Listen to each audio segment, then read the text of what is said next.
Brethren and brethren, what's What going up? on? Y'all know what it is. What's Y'all good? already know what it is. 7 p.m. in the East. Right back at you on this Tuesday with the Merv and Stack Show featuring the homie Taison. He's in the fold. He is in the fold. How you doing, Taison? How you doing, man? You look jazzy. I see it's church. You got on. What's going on this fine Tuesday, brother? Man, look, man, I'm just trying to get ready for this trip to Miami on Friday. So, got this little orange, little Miami hurricane color on. So, just trying to You a Miami Hurricane fan? no, nah. I Oh, like the okay. team. I love the team, but no, I'm not a Miami Hurricane fan. No, nah. No, I'm a probably like a Michigan, like for football, probably like a Michigan team. 'Cause that's the team I grew up watching. Oh, Even though okay. they ain't nothing now, but I'm glad I'm you know like, that. look. Um, so How y'all Merv, doing today? I'm doing great. Merv, what's up with you, man? How you doing? Man, I'm doing good, man. I'll take a shot of this gin.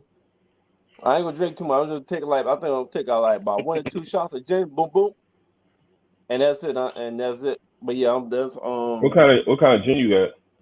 I still got my Snoop Dogg gin. Bow wow. Oh, to the head too. Okay, that's why we doing it.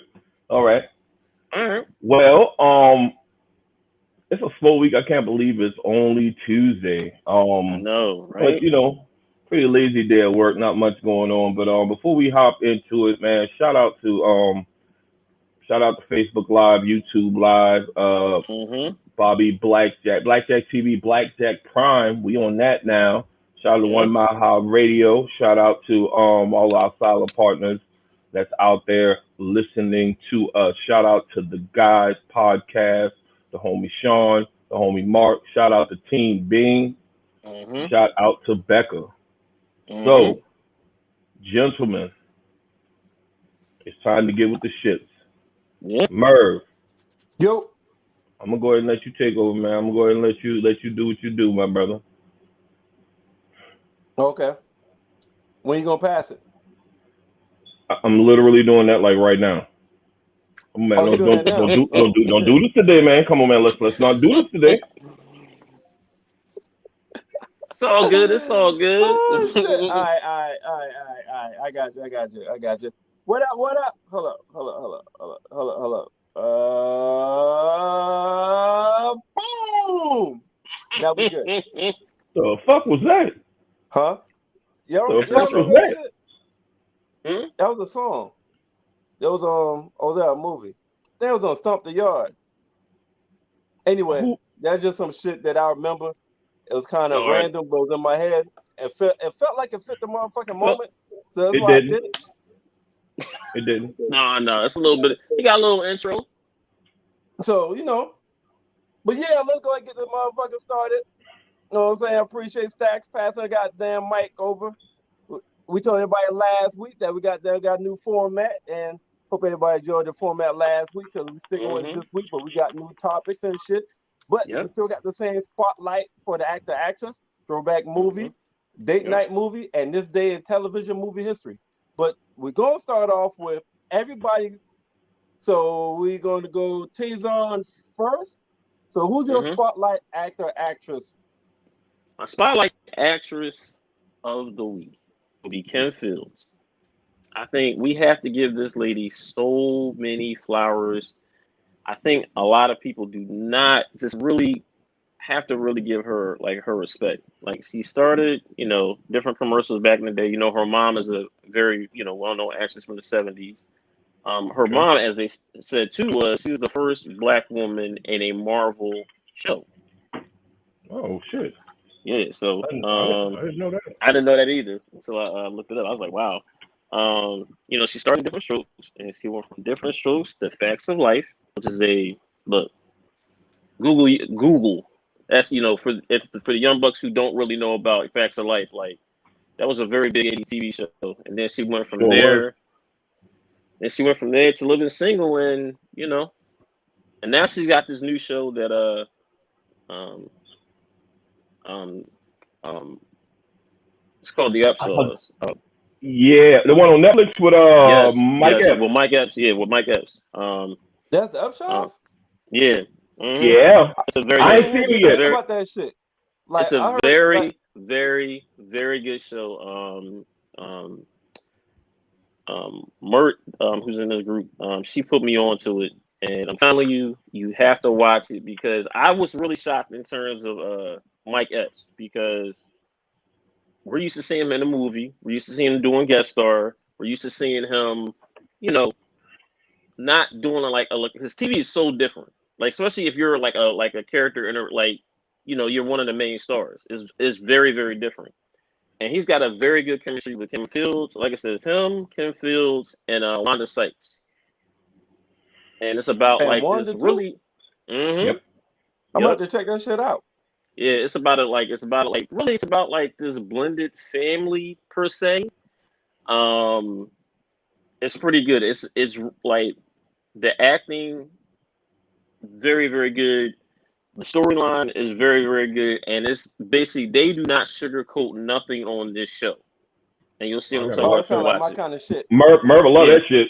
Yeah, Yeah, it sounds like my kind of shit. it's a funny type of show, but it's like when you see the like, and it's also like the obviously it's always like the continuity, and you're gonna see it from show to show that like little minor stuff is gonna come up like the very next episode. You're like, oh, all right, they continue with that, and you'll see what I'm talking about. Very good show. But look, Ken Fields, man, she really deserves a thing, and like I hope she gets like an Emmy for this because look, man, She like doing it she like like that? Okay. yeah. I'm I really gonna like check her. that shit out. I think because you got to see her staying power. She went from like from the '80s all the way to now. Like, and she's Right. still here. And That's a she good like they point. said, like she said she had a mental breakdown with when Living Single got canceled. Oh, I didn't And know she had, that. I didn't know that either, but she came back from it. I heard she was in the Real Housewives you know uh franchise for a little bit. Then she bounced. Now she's doing like all these little Lifetime and all these other little different shows. These little guest starring things. So So she bounced back. She bounced she back. bounced back. Yes, she did. Okay, And bet. I'm giving her flowers. All Who's right. next? Shit, you next, So, nigga. oh, me? Hold on. I didn't say that, Merv. I just say who's next. I didn't say that. Oh, what the fuck you No, I say? said it. You say I who's said for next? me. I said who's next. I said who's next. I Who's? Oh, am. I my am. bad. I motherfucker apologize. My spotlight actor is going to be none other than Anthony Mackie. That's a great Now, choice. That's a great choice. Anthony Mackie, his Mm-hmm. breakout role, his first movie role was in 8 Mile back in 2002. He Yep. played Papa Doc slash Clarence. We all know how we got his real name during that movie. Mm-hmm. And I think that Anthony Mackie he had the potential to be one of those actors that were stuck in roles such as those like hood roles, street roles. The next, I think Mm-hmm. that one of the big movies that he played, and after that was Notorious. He played Tupac in that movie. A lot of people don't remember that. Mm-hmm. After that, that's when he really got on when he played Sam Wilson, aka the Falcon, in the Winter Soldier. And of Mm-hmm. course, he stayed with Marvel, and he really built up his resume working with Marvel. A couple of months ago, me and Merv actually did a movie that he came. We actually reviewed a movie that he came out with last year. Uh, it was The Banker. It was based off a true story. He played the character Bernard Garrett in that movie. Oh, the banker. Really Okay. good Okay. movie. Yes, really, Mm-hmm. really good movie. And as of recent, I did another movie in 2002 that was on. I mean, 2020 that was on Netflix called Outside the Wire. Very good movie. He was in that I movie heard that's good with the too. yeah. He was in that with the boy from oh man, why am I forgetting his name? He was in Snowfall. The main character, Saint character in Snowfall. He was in that movie as well. Oh wow. Really All good right. movie. Yeah, Hmm. and of course we just recently seen him in the the Marvel series Falcon and the Winter Soldier. I just think we should give this brother his flowers because of his range. 2002. I mean, you got a lot of brothers as actors that'll get caught up just playing one typical role Mm-hmm. where it showed his versatility. Yep. He went from playing Papa Doc, Tupac, and he played in all the Marvel movies, then he played a serious character His last two movies that I saw him in, Banker and Outside the Wire. I think we're going to see a lot more of this, a lot more from this brother. I think he's just going to continue to get bigger, and that's my spotlight actor.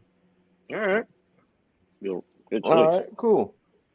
Gotcha. I'm You got Merv?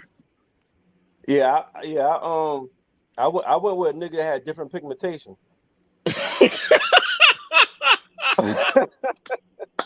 But I see what you did there, though. I like this see what you pick. did. I like that. Yo, man, our main topic, well, our top 5 category is Mafia movies. And I made a switch at the last second. Like, this nigga Al Pacino is really the epitome of a fucking Mafia movie, man. Like, he's in so many motherfucking classics with the Mafia movies.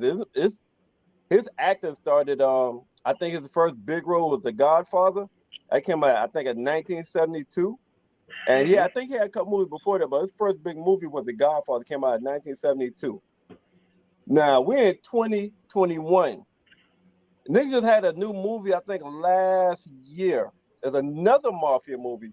Y'all haven't seen this called The Irishman that he's in. I need to watch that. Yeah. Oh, now, man. it's 3.5 hours. It's 3.5 hours, but guess what? Damn. Guess who produced it? Martin Scorsese, the same person that's done Godfather and Casino. Say less. I gotta watch that. Robert De Niro's in the movie, and what's the short Mafia nigga? Joe Pesci. Joe Pesci. Yeah, absolutely. And he's in the movie. As he should be. Yes, as he should be. Yeah. You got me. I'm watching that tomorrow. Yeah. It's on Netflix. That's a must watch. Man, Al Pacino got some. He really has some classic roles. He got Michael Corleone. He's in I think he's in the movie Heat. He's in Any Given Sunday as the coach. Devil's Advocate. Sports movie. Devil's Advocate, man. Woo. Yeah, very good movie. Like he from 1972 to now, he's been putting out movies and been putting out classics, man. So that's my spotlight actor. I had to go with Al Pacino with the category and the topic that we discussing today with the Mafia movies. It's a great topic, man. True. Yeah, so top now 5 actor. So the next thing is we got the throwback movie of the week. So Stacks, what's yours? My throwback movie of the week is it's a classic, Merv, and you are going to love it. Let me see if I got it on here.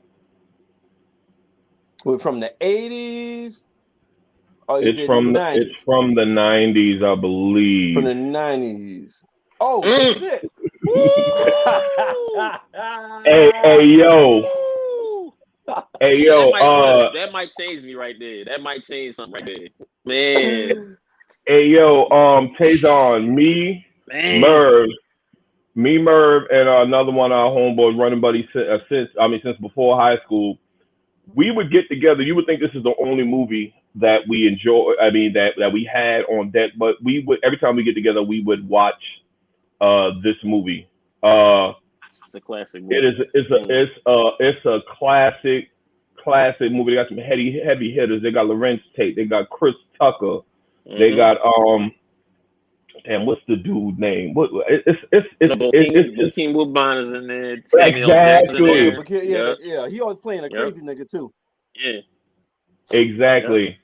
But this movie is very dear to my heart as far as being a throwback movie because and it got Terrence Howard in there playing Cowboy. Yeah. What you getting mad at me for? I'm just complimenting you on your taste. Now I know you got to be out of your motherfucking mind. Man, that is such a classic movie, man. It is a classic. Hey, Chris Tucker, man, he got so many good one-liners on that. Hey, come here, big dick. Can you handle it? Come here. Yo, Chris, man, that's another dude, man. Damn, that was such a classic movie. True that. But yeah, that's a movie. I ain't really speak. I mean, what's understood don't have to be said, man. Y'all know what it is. Facts, All right, Rebecca. Yeah, all right. I'm out for presidents to represent me. I am as well. Shout out to Hov. yeah. Uh, Tay, what you got? I got Ocean's 11, and that's probably still like one of my all-time favorite movies. I purchased. Look, when that thing came out, I got man. They had like George You got the Clooney, box set. You got Brad all Pitt, oceans. all of them. Yeah, all of them. Yep. I got all of them. I remember Like, they came out with all their DVDs in one one little thing. Yeah. and I bought them. It was like because it has so many different like lines in that movie. Like one of the lines, it's two lines I always remember. There's one when Brad Pitt's character and the bull Saul, I forgot the guy's name because he just passed away this year. They're at the racetrack, and he said, "Guys like us don't change, Saul. We stay sharp or we get sloppy. We don't change." And I was like, "That's such a great line. That's such a great line."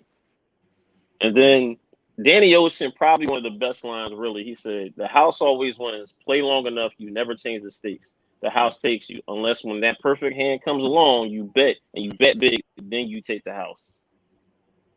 And that's like a very, like, to me, that's like, it's such a great, because it's, first of all, it's in Vegas, and I love me, like, going to Vegas. And that's just such, I just love that. I love that type of crime caper movie when you don't know what's going to happen until, like, the very, very end. And it was like a who's who of like people was in Al that Pacino movie. was put in it. Was in In one the of third them, one, ain't it? yeah, he was in Third the one, third one. right? Yep, Okay. yep. And I Yeah. couldn't wait to see how that was going to end up. And that was it, and that was a very good one too. So that's that's like one of my all time like top 20 movies of all time. Yeah, I okay. like the thing I like about Ocean's 11 is when they're putting a plan together, and just to Mhm. see the step by step by step on Mhm. how they about to rob how they about to rob these motherfuckers and get away with it, and they becoming Yep. so close to getting caught Mhm. and get through this shit. Yeah, I fuck with Ocean's 11 though. True. All right, All so right. Yeah, that's one of my all time favorite movies. Yep. all right, so my yeah, mine, I kind of stayed in the category. You know what I'm saying? My throwback movie is Sunny. Oh, All damn. right, and this is That is Lawrence such a Fishburne man. playing Bumpy Johnson. That's a good one. That's a good one. Mhm. You know what I'm saying? So he gets out of jail. He's with the Queen, um, uh, on the far right. Damn, what's her name? She I think she just Oh, passed. Vanessa. Oh, you talking about Cicely Tyson? Cicely Tyson. She's playing the Queen. Mhm. So Bumpy Johnson gets out of prison. He's helping the Queen fight against Capone and all of them. It's loosely based off a true story. Mhm. And um they show Bumpy how he rose to power, but then when he rise to power, he helped the Queen. They just it's a hoodlum. It's called hoodlum for a reason. It's just a Yep. good gang. It's a good old school throwback black gangster movie. And Lawrence Fishburne plays the fuck out of Bumpy Johnson on there. Yes, he does. Yes, he does. Hmm. Interesting. Uh-huh. Interesting. So y'all ready for the? Oh no, we got date night. That's right. Next one is date night. Tay, you going first? All right, date night. Now this is a now. I'm gonna tell you, look, I'm just such a classic. Well, not classic, but this is this movie called 10 Things I Hate About You, and I got dragged to the movie theater to watch this. I forgot one of my exes wanted to watch this. I was like, all right, cool, and I was like, oh, I'm like, all right, this movie's pretty good. Like I said, the Really good premise movie. is yeah, it's because like I said, Julia Stiles was in it. And remember, she was like around that time, she was starring like a lot of different movies. But then you saw like this one guy that he was like, you know, he kind of like that really put him really up there in Hollywood was Heath Ledger. That was like his. I think that was like really his first like starring role, and he was like that was just I a see your pretty. face, Merv. I know you were shocked to see Heath Ledger on there, but yep, that's him. Yeah, That's I Damn him. to it. was. That's I him. was. Because when I think of And Heath that was Ledger, like I only think of the Joker. That's the only yep. thing I That see him as now is the Joker. That's it. but that's what people when he first came out with that, everybody's like, oh, who's this guy? And he came out, I was like, oh, this movie's good. And like I said, she wanted to see it again, so I was like, all right, we're gonna see it again. But I was like, I like the movie. It's a nice little date movie. The premise is basically like the Julie Stiles. She was like this popular teenager. She couldn't go out on a date until her little sister, um, basically could go on a date. So this other guy, Gordon, I always get this dude's name wrong. Gordon Hugh, I forgot his name, but he's in that movie too, and he's dating the younger sister. But he couldn't date the younger sister until he found somebody to go out with the older sister, and he found Heath Ledger, and it just fit together. It's a pretty. I'm telling you, it's a great movie. It's a very, very great movie. It's a very good date isn't that movie. the girl that's in what Save the Last Dance or some shit? Yep. That's the same girl? She is. Yep. That's her. Yep. She kind of. I ain't heard from her in a while, but she was hot back in the day. Yeah, she was.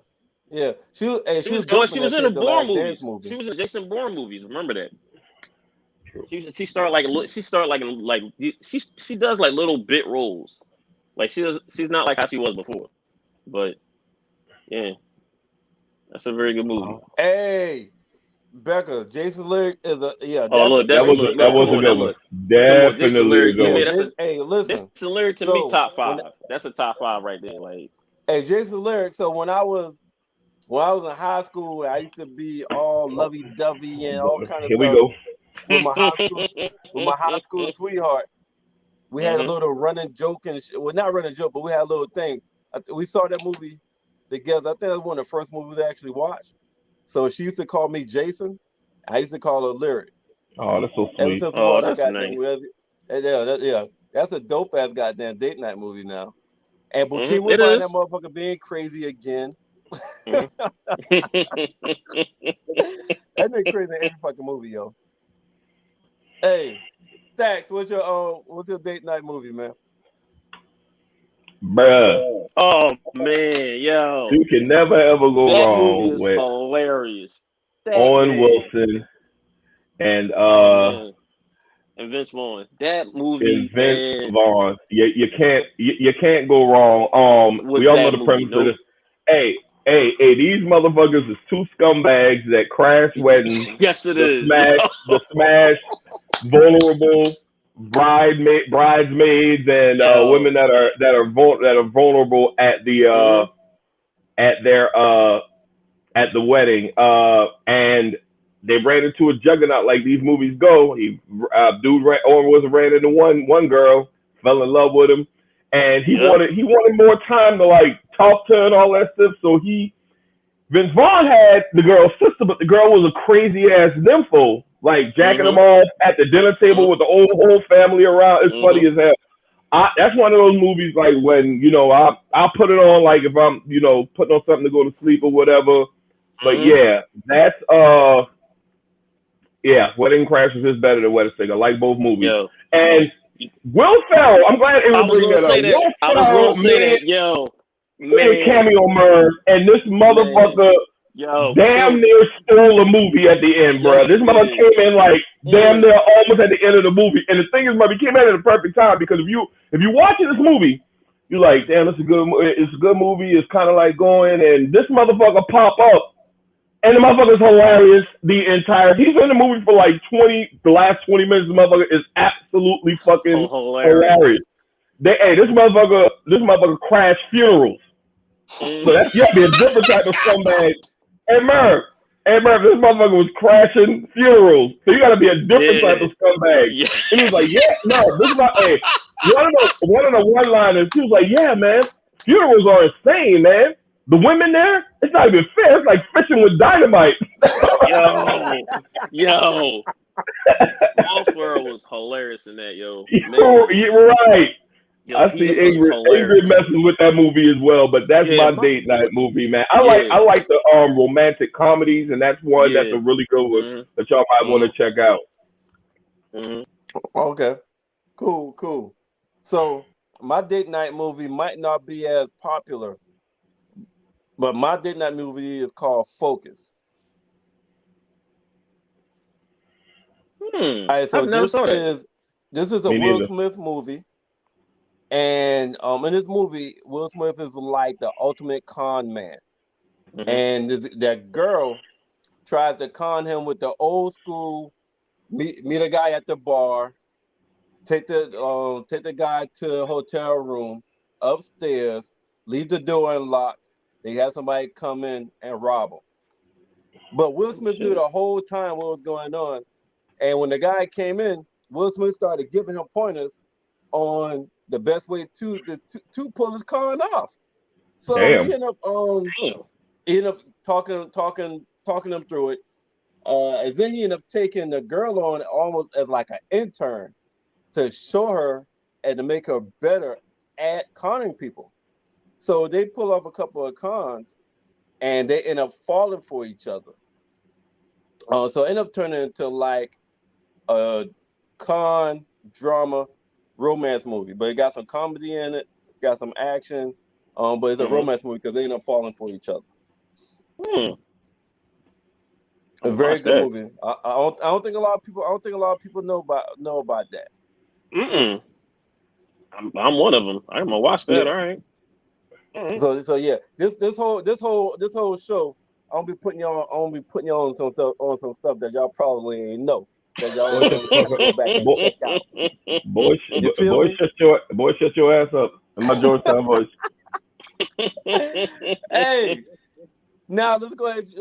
Now this day in TV movie history, we're gonna do the let's see, we're gonna do the TV first. Yeah, we'll do the TV first. So this day in TV history, the final episode of Murphy's Brown came on. Yo, that's a low key classic. Final episode of Murphy Brown played today, and that's in our TV history. For everybody that was Murphy Brown fans. Now this day in movie history, my main man, the GOAT of comedians, dropped Shrek and did numbers. Made a whole lot of moolah off of this movie right here, which is actually a pretty good goddamn cartoon / movie. I don't know what kind of category it should fall in. It's like a cartoon movie, but the shit is good. But you know what? Pixel, that what they call it? This shit really for kids. Because there's a lot of adult comedy in this shit. This was more like an adult cartoon to me. May 18, 2001 when it was released. Very good movie. 20 years, damn, 20 years ago. 20 years ago, wow. Can you believe how, damn, 20 years. That's wild. I was just asking what Ingrid was saying, wild too. So Shrek is the joint. That's hilarious. You're waiting like we waiting for the type of answer, nigga. Move on. Oh my bad. I damn sure was. Oh shit. I wanted goddamn answer my goddamn question. All right. So now, hey, y'all know segment we in now. This is the top 5 category segment, and the top 5 category topic of today is top 5 mafia movies of all time. That's a hot photo. That's a hot photo. So we're gonna start at number 5, and we're gonna work our way up. All right, number 5. Taison, go. Yo, my number 5, and this was hard. I went man. It took me a minute. I got Goodfellas. I got that. I got Goodfellas, and man, that was tough. Cause man, I probably watched between this and the number 1. I've watched them probably the same amount of times. And that's why I said it's tough. But look, we all know this is a tough list. This is a very tough list. But Goodfellas, look, it's a classic mafia movie.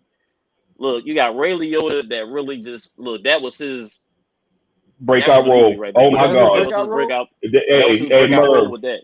That was his breakout role.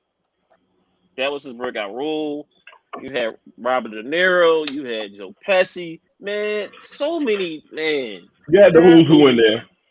And then the who's who people who starred in different mafia like TV series. They was all in that movie. Like, all right, here we go. And Joe Pesci, Joe Pesci just, man, he can steal any movie he in.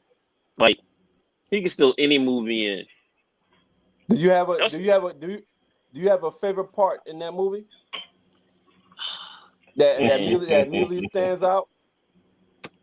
I would say when he up there talking to him, like Joe Pesci, like he said, "Do I amuse you? Do I abuse you? Funny how? Funny how? What's funny Yeah, how? you said I'm funny. I just want to know how. How am I funny? How funny I am. And they all just fucking with me like, yeah, whatever, man. Yo, like, man. He put the clamps on fucking Anthony. That's the really oldest character, Anthony. That's the character. He put the clamps on him, and they're sitting at this table. That shit was just so funny, and he was like, so much, yo. I was like, yo, like, it was so much got tension. your I ass. was like, yo, what the fuck? And they all just laughing like, nah, I'm fucking with you, man. I'm fucking with you. I'm like, damn. That was such a classic movie, man. Stacks, your number 5. Your number 5. What's your number 5, my nigga? My number 5. Let's see what we got here. Did I put this motherfucker in? This is my number 5. A Bronx Tale. And they usually got the same players. Sonny, I don't know. I need to know what that guy's name is. I really should have gotten it, but this guy is a Mafia show or movie, huh? Chaz Palmer. Yeah, he is. Bruh, he got that. It's like casting. Like, okay, when he did his first casting for his first movie, they're like, okay, we got you slated for 40 movies over the next 20 years. I mean, you don't even need to come back. Yep. You don't even need to come back. This is a really good movie about a young kid called Kaloja. I always mess his name up. They called him C, but he witnessed a mob murder. Mm-hmm. And they lined up everybody in Sonny's crew outside the bar they used to hang out at, right? And they go down. The police is like taking them down the line like a live in-person lineup. So you got a little kid and his father out there trying to fucking pin a murder on a bunch of mob guys. So he go down the line. He's like, no. He got the study. There was a pause. He's like, no.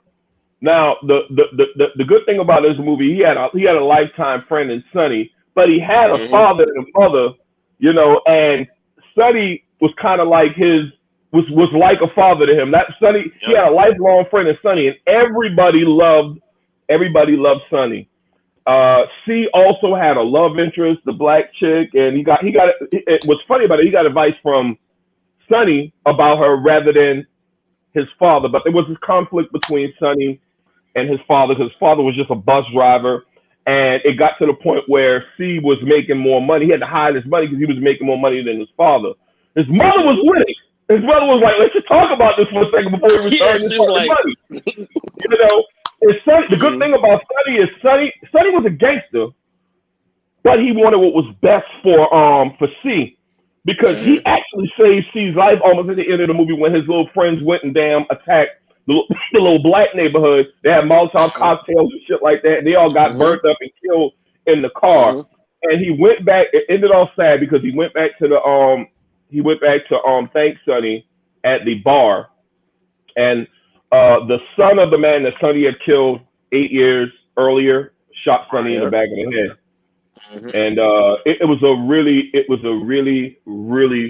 good movie, and that's my number 5. Yo, isn't this the movie where he asked Sonny, "How do you know if a girl's for you?" And he said, "This is how you know. Right. You open it. You make sure you open the door for her. All right. Open the door for her. Lock both doors first. Close the door, go to the back of the car, stop, and look through the back window. If she reaches over and open the door for you, she's a keeper. She's one of the greats. He said she's one of the greats. Not selfish. I believe in that. The great But one. she don't open the door for you. Get rid of her. Get rid of her. She gotta fucking go. Hey, he said get rid of her. Get rid of her. She's selfish. Get out of here. Oh, hold up. Remember also, Stacks, that Joe Pesci was at the end of that movie too. He was. He absolutely was. He made it at the very end of the movie. He absolutely was. Yeah, classic coming of age movie. Yep, it was. Oh, Merv. All right. So she really hasn't. My number 5 again. It's probably unpopular. It's unpopular. But my number 5 is Legend. Now, I have never seen that, but I heard it's good. These are and it's based off a true story. But these are two brothers that's over in London, and Both of them is crazy as fuck. But the brother on the right with the glasses on, yo, that motherfucker is nuts. So, all right. In the movie, he appears to be a little slow, but that motherfucker straight Nelson. But both of them motherfuckers is crazy. Their last name is Cray. They're Cray brothers Yeah, yeah. that took over the underworld, Mafia world in London. The song "Niggas in Paris," that shit is Cray by Jay-Z and Kanye. These are the two niggas that they're talking about Really? in this movie. Wow. Okay. That's what they're talking about. Hmm. It's like, yo, that Nice shit to know. Cray. Yeah, their last name is Cray. They was known as the Cray brothers. That was Hmm. them dominating the underworld, mafia world over there in London, and they tried to make London like Vegas over here. It's a very good action-packed mafia movie from beginning to the end. So, if you like mafia movies and you want to see something that you haven't seen before, check out Legend. I gotta Came out check in that one out. 2015. I might Based check on that true out. story. And these are the niggas that Kanye West and Jay-Z is talking about in the song Niggas in Paris. That shit crazy. Right. Yeah. All right. Hey, John. You're Now, we're down number to four. Number four, absolutely. Tay, what you got number 4, Tay? Man, look, man. Carlito's Way. Okay. Man, look. Carlito's Way. I remember looking at that in the movie theater and I was like, man, look, opportunity, you can do no wrong.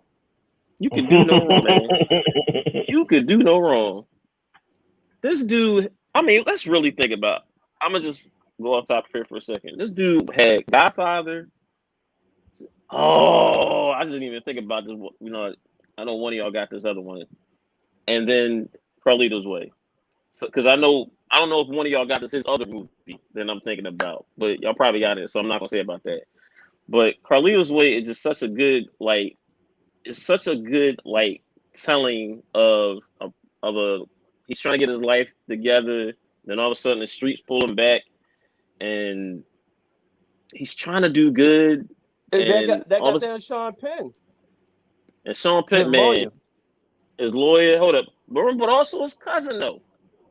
His Yeah. cousin though got him to it. His cousin got him into it. It's two scenes that stick out. The pool scene when he's up there shooting pool, and he all of a sudden and that's when everything just took a left, and then the ending. The ending of Carlito's Way is still to me is like that is perfect cinema.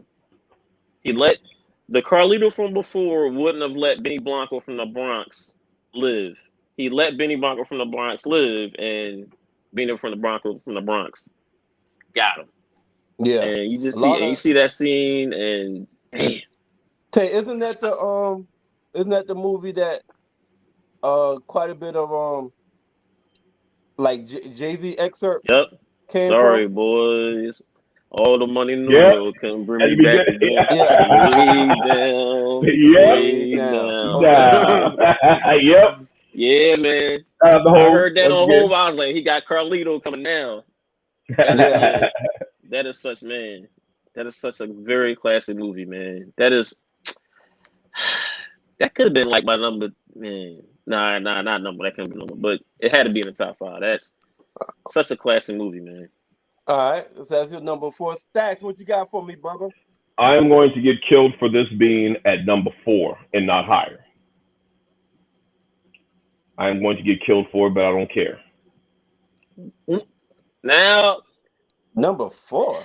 I got it at number 4. Okay. I got it at number 4. well, all right, And Stacks, all right. it's probably mainly because I was late to the Scarface party, but Scarface epitomizes a gangster, a guy that came, a Cuban guy that came from nothing, worked his way up the ranks to be the baddest motherfucker in the game. The only thing about the Scarface's downfall was the fact that he was really unpredictable, and he took too many chances, and I think he got to the point. I mean, he also at the end of the movie was a microcosm of that guy's life. You are facing certain death. You're outgunned. All your men got killed. This dude was talking shit while they was taking this. Yo, like you say, perfect cinema. The end of Scarface, when this motherfucker Yeah. is getting shot up and say, "I will take all y'all bullets. Y'all know what the Mm-hmm. fuck I am." I'm like, Exactly. yo. Mm-hmm. I'm like, this motherfucker. And yo, it's almost as it was like, and dude came up behind him with the shotgun to take him out. Now all I can think about maybe it's the coke and all that that's just keeping him down because this motherfucker was talking mad. Who the fuck talk shit while they're getting shot at by not shot at, getting shot by machine gun fire? Exactly. And this Like motherfucker killed his best friend for dealing with his sister. his sister, Yeah, yep, he his little told him sister, not yep. to. He He told him told him not not to to. He though. was like, He "Look, said, don't he mess with said, my he little said, sister." hey, ho. And when Nolan said, "That's your sister," she's beautiful, man. Hey, Hey, she's hey, not for you. hey.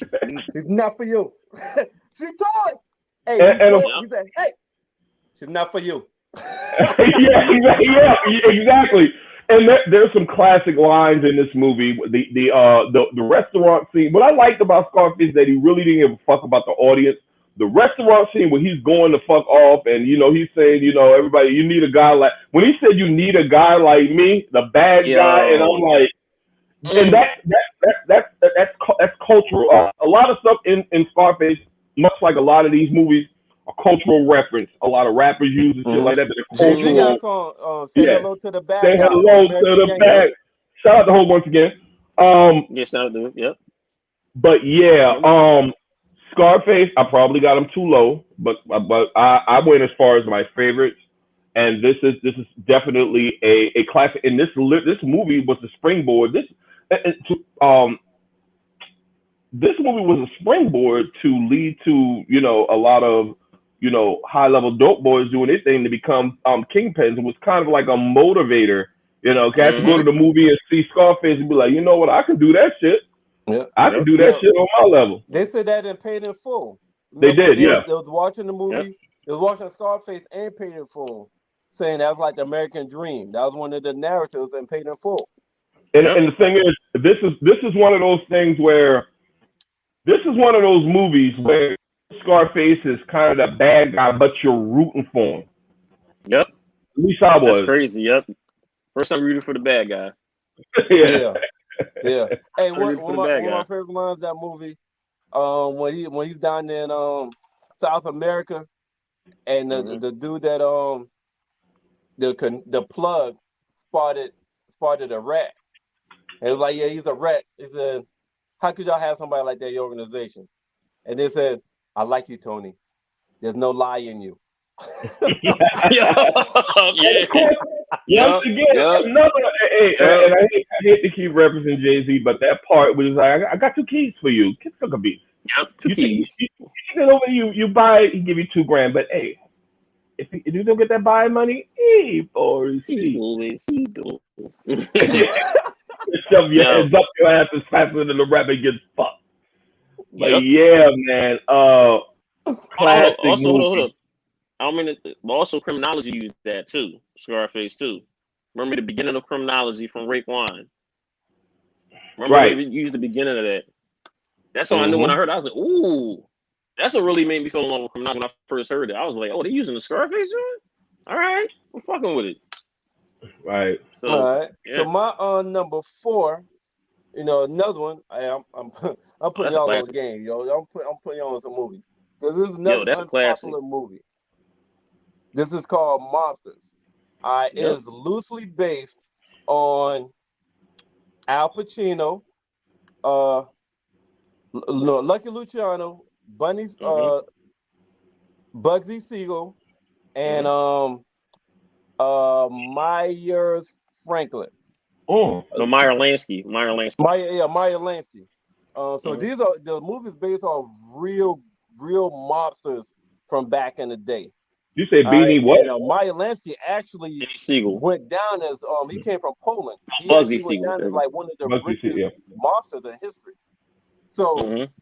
so basically these two right here, two on the left, two on the right, they came together. Both of them was from two from Poland. I forgot what the other two from, but they came together as young kids.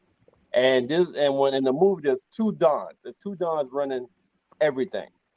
So they became known as the crew that you hire to like maybe either put out hits. They was independent, right? So each Don started learning of them. But one of the Dons actually killed Lucky Luciano family. So Hmm. the whole time they was plotting on the Dons, on both of them. They end up killing Mhm. both the Dons, and this is the start of organized crime as a unit. So instead of them having a Don, they created in real life it's called the Murder Inc. They actually formed Mhm. something called the Murder Inc. In real life it was called The Murder real Inc. Murder Inc. Yeah. Silvering. In Yep. the movie they call it the community. But in real life, they formed Murder Inc., where all of them had to agree. It wasn't a done; it was equal, and all of them had to agree on it to make before they make the decision. And Lucky Luciano, Oh goodness. he started getting called Lucky because like one time they had a hit on him, and he was supposed to be in bed, but he was in the bathroom. Somebody else was, I think his girl was in the bed, and they shot the bed up thinking they killed him. So several times that he was supposed to be dead, but he ended up narrowly escaping it. That's how you got named Lucky Luciano. But it was a very good movie, it was a very well written movie. It's the two Dons end up getting killed, ambushed by those four, and then they take over. But they made everything like a boardroom mentality. Very good movie. Monsters, check it out. Yeah, So that is a that's Yeah. my good number movie. four. Now we're Mhm. on to the top three. Now we're on to Whew. the top motherfucking three Mafia movies. People gonna kill me for my number three, but Taison is next, right? All right. Yeah, Yeah. Well, look. Tayson's next. Oh Three is shit. I'm Casino. kind of scared what the fuck your number three is. Casino. Look. Okay. You got again. Look, man. Look. We got Rob De Niro. We got Joe Pesci. I mean, come on. We got we got Sharon Stone in this movie too, which is Good like role too. She played that part. oh, she played the crap out of it with Ginger. She played the crap out of that Yep, role. I had to give it up to her Ginger. on that. And remember, is loosely based off of this dude named Sam Rothstein. And it's crazy when I look back when I found out like some of this stuff did happen to him in this movie. All this stuff that happened with the car blowing up and all this other stuff. I'm saying, but see, to me, I think I said this last week or the week before about one of my favorite scenes in this movie is when somebody's about to come in his office. This dude is sitting around in his office with just his boxers chilling. Yeah. And I'm like, that's how you know you've made it. Like, this dude is in his office. The secretary has to knock on his door. He like, all right, let me go put my pants back on. Bang, I'm good. He in his straight comfort mode in his office, chilling. All because he And won't I'm get like, wrinkles in his pants. That's bullshit. exactly. I'm like, that's what you want. But yo, man, but like that movie, look, man, you had so much stuff in that movie. You had him basically going out of Ginger's whatever that dude was, James Woods' character, and just went, man, just went off on that dude. And then her calling James Wood character on her wedding day. Wedding day, yeah. I was like, yo, come on, like, come on. But Joe Pesci, man, look, man, every seem like every I ain't gonna say every last. I'm saying like every other mafia movie, he all that death he gets, man, just He's it always the just loose seems cannon, bro. because loose cannon, this dude up is getting side jobs, doing nothing but side jobs, nothing but that got him. That's what got him twisted up. Mafia told him, "Look, stop. No, I'm gonna still do what I gotta do." It's like basically they were cowboys out. He's like, "Man, we run this." It's just, man, that was such a great. That Casino has always been one of my favorite mafia movies. I will watch it anytime it come on, Right. like straight through. Gotcha. So Stacks, what's your number three, man? That you think I want to hit it. I want to see this that movie seems right like it's now. about to be suspect. What? Man, It is my I number can't three. wait to see what number the top two are. What I'm gonna do though, Merv, is I'm gonna wait to talk about this movie. That's what I'm gonna do. Mm. Because I knew before I even put this movie at number three that you guys would probably have this higher in your pecking order. Man. But as a disclaimer, I was late to the Godfather party too. But I will tell you, this movie before I'm gonna wait till we go to we get further on in the show. Mm-hmm. But I will say that the Godfather laid the foundation for every mafia movie ever Oh, made, easily, uh, easily, ever, because Yeah. it was one of the first. It easily. was the originator. You know, it was like the Hey, blueprint, so to yeah, speak. Mm-hmm. yeah. Just hold off on that. I got a plan for that.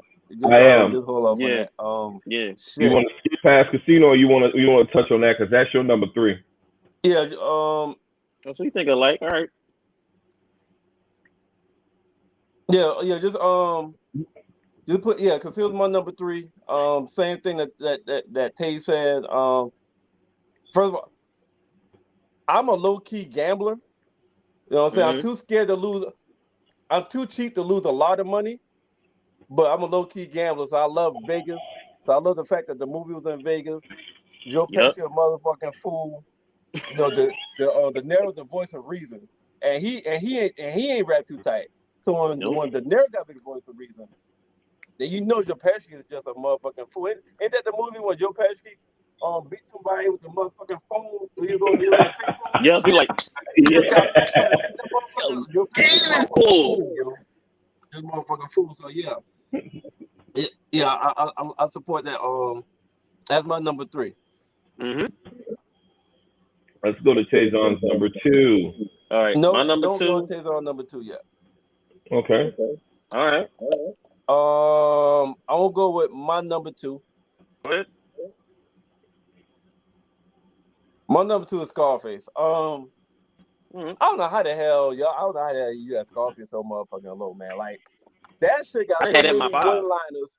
It got so many great one-liners. It got so many great scenes. Mm-hmm. Um, and it shows how this motherfucker went from. Like, this motherfucker was washing dishes. This Oh motherfucker was yeah, yep. washing dishes in Florida Coming off the to boat. be a motherfucking yo, you be able to buy any motherfucking thing you want. Mm-hmm. This motherfucker went from the boss wife talking shit to him. I don't fuck Mm-hmm. with the help. I don't fuck with the help, Tony. Yeah.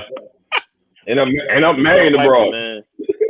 End up snatching away from her from the boss and making it his like this motherfucker went for everything he motherfucking wanted in life. And they asked him, Mm-hmm. what you want? He said, I want the world, I want Jigo, the with world. I want it everything all. in it. Like, yo, this hey Scarface motherfucking beats like the motherfucker had when just he didn't give a fuck about the Classic. edge. He stayed on the Nope. edge, didn't give a fuck about any consequence.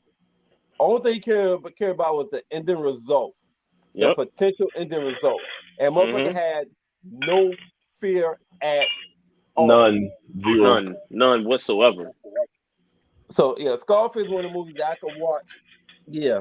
Yeah, I throw in and watch any damn time, man. That's that's that's my number two. Um Stacks, what was your number two? My number two was Casino. Okay. Wow. Okay.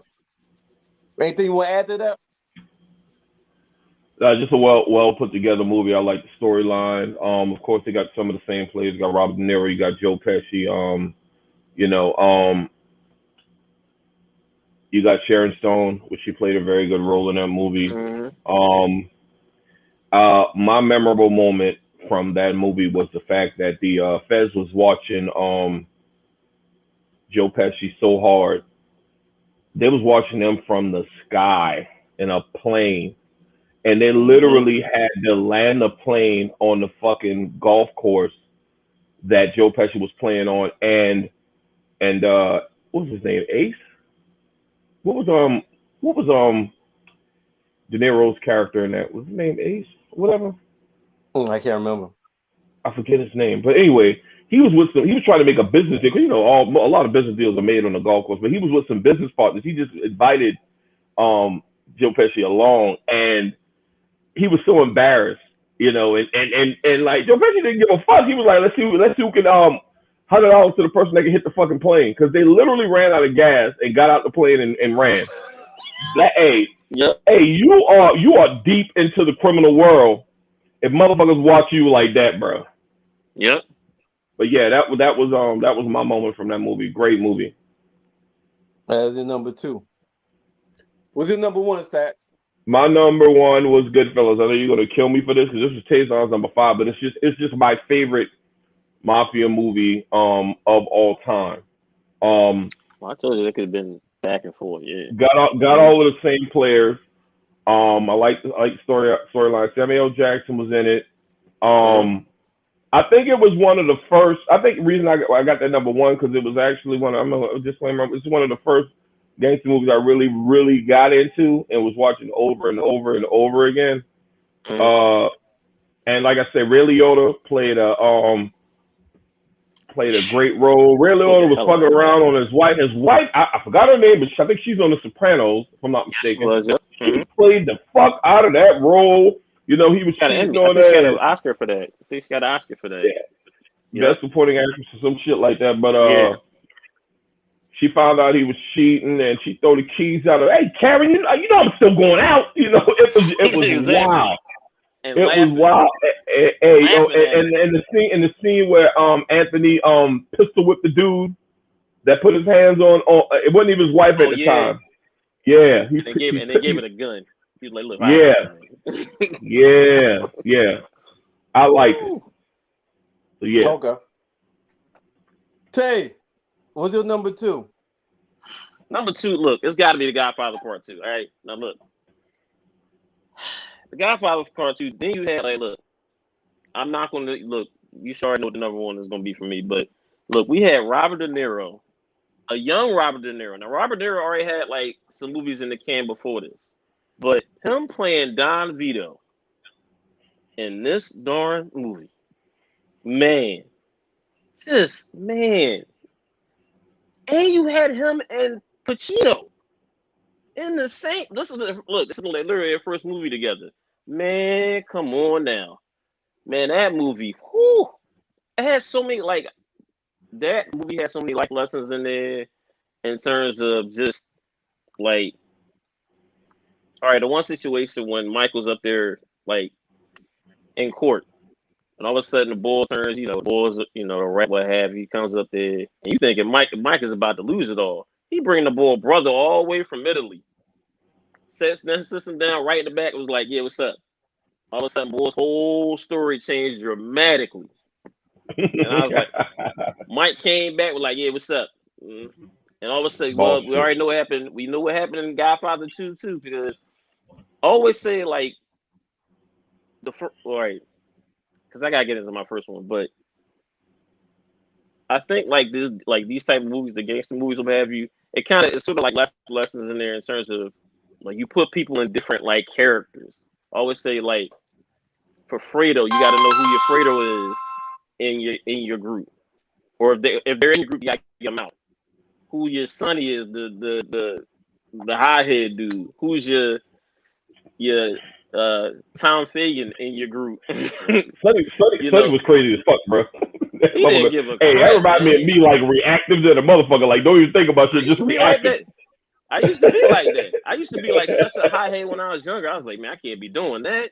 But it was such just a great movie, man. Such Godfather Part 2, man, just has so many different anecdotes, man.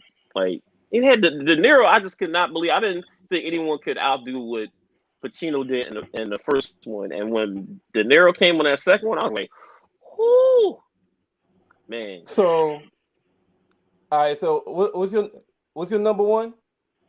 My number one is the original. It's the The Godfather. Godfather. All right. Don't start talking yet. Hey, Stacks, put my number one. I got two number ones. They're equal to me. Oh. I got two number ones. Godfather, Godfather 1 and 2. It's the same. It's the same shit to me. That's just one long ass motherfucking movie, yo. Listen, I got two number one. Yo, the chronological. You ever seen the chronological order of it? What you mean? Like AMC did something. This is like This is like, man, this is probably like over 20 some years ago. Well, AMC basically have like, I don't know how they came up with it, but they did the chronological order of the first, second, and I don't really worry about the third one.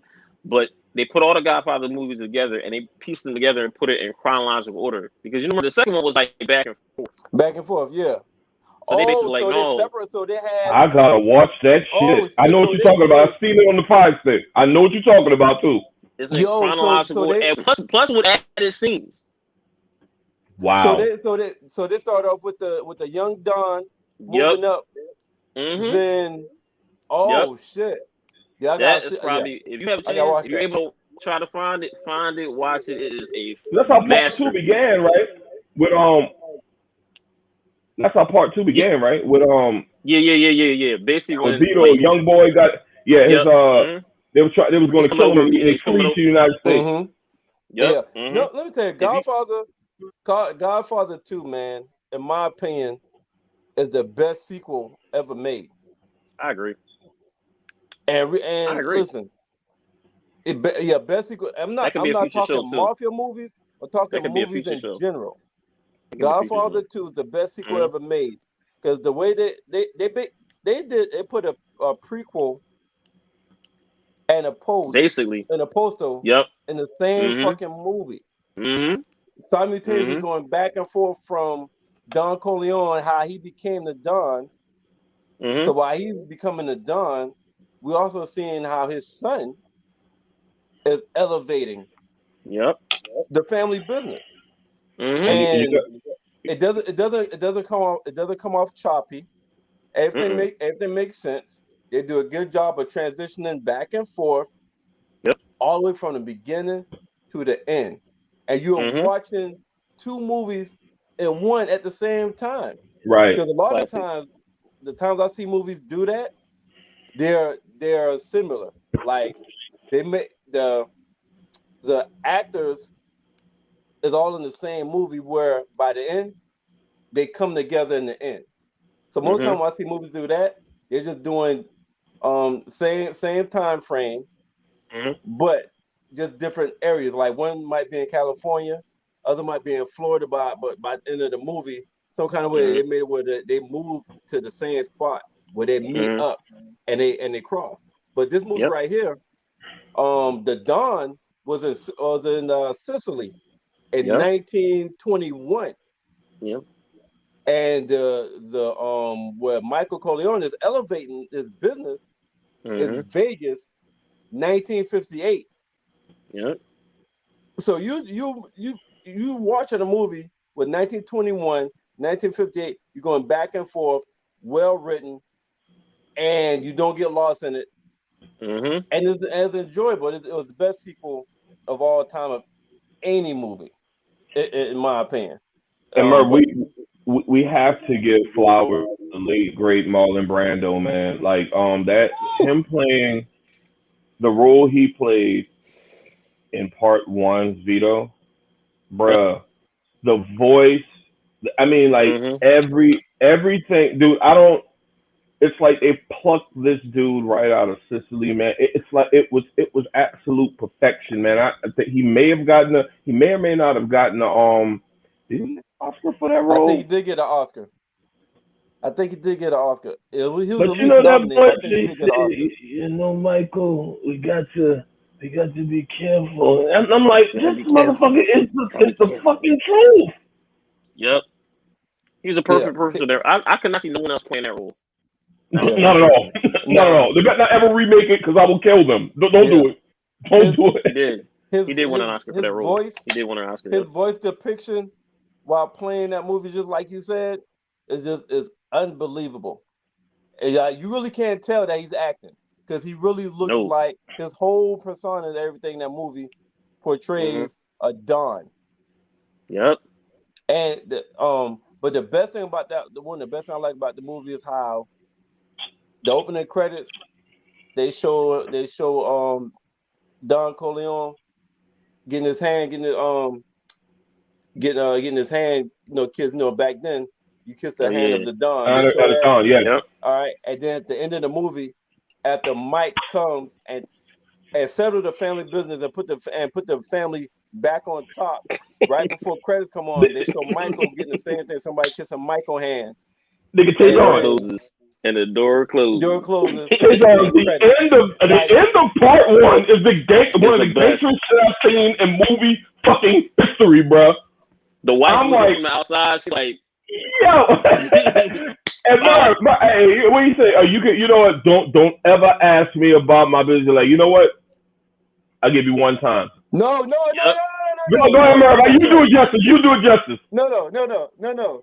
He said, Mike, did you do it? Don't ask me about my business, Kate. Mike, did you do it? Don't ask me about my business, Kate. Mike, don't ask me about my business, Kate. Just this once. Just this once. I'm going to allow you to ask me about my business. Mike, did you do it? No. That shit motherfucking hard as fuck, dog. No, goddamn well he killed that motherfucker. And the fact that Michael made old buddy think that he was going to live. Like, man, you really think I'll make my sister a widow? I'm gonna give you this. I'm gonna give you this ticket, and you got yo. As soon as he went outside, I was like, "Oh, that's it." Got shit strangled out of his ass, bruh. I'm like, man. Yo, but even in part 2, he was gangster. When he kissed his brother, he said, "You broke my heart, Fredo," and he kissed his brother in the mouth. Hey, I knew. The most gangster was he waited till his mom passed away. He waited till his mom passed away to do it. Yeah. He's like, waited till his mom passed away to do it. It was like, look, dog, when she passed away. And that classic line, you know, when him and his brothers having a disagreement or whatever, and the people left, he was like, hey, don't you ever argue against the family in front of other people. Yep. Right. I'm like, that's classic. That is such a classic line. Like what Taison said earlier, both of these movies, man, it's just movies, but both of these movies have a lot of lessons in it that if motherfuckers follow those rules in real life, shit would be better. They had a lot of lessons in them shits, man. Sure, a lot of like hold up. I'm gonna give you, this is something like not with the movies. The actress that played Michael's sister, right? Remember, she's the same actress that played in Rocky. Yeah, Adrian. It was, yeah. Think about that for a second. Yep. She starred in 2 big ass franchises. Tell me an actor who's done that. Right. Like, seriously. Like, that is huge. When I first saw it, I was like, wait, that's the same chick from the Rocky, you know, but like I said, look, just like what you were saying, Merv, like, that has so many life lessons. Both movies, 1 and 2, has so many life lessons, like, for real. And I'm glad I got a chance to watch that with my son. I was like, yeah, there we go. That's some life lessons. That's what's up. That was some life lessons, and he loved it. He was like, yeah. So now it's time. Let's go ahead and pivot to the main event, to the main topic. We got a special guest coming on. Is he? We considering this nigga special? I don't know. Depends who the fuck it is. Let's bring him on into the stage. Come on. I don't see nobody. Oh, this nigga. Yo, we got the guy Sean in the building. What's up, homie? What's happening? Now we can pause. Chill, don't do that. What's up, Conrad? What it do, homie? How y'all doing out there? Chilling, man. You know, good. We about to get into these monumental moments in television history. About to get into our TV bag out this mug. Yes, sir. I'm here for it, baby. I'm here for it. Hope your ass ready. Don't come on here. Let's come correct. and there's some dead presidents. It is. It absolutely is. It absolutely is. Yo. Stupid, man. Yo, let's get it, baby. Hey, it's time for the monumental moments in television history. You know what I'm saying? So, hey, I'm going to ask, does anybody want to go first? You know what? Hold up. Yeah, anybody want to volunteer to go first? I'll go first. Anybody who want to talk about a moment? I'll go. First?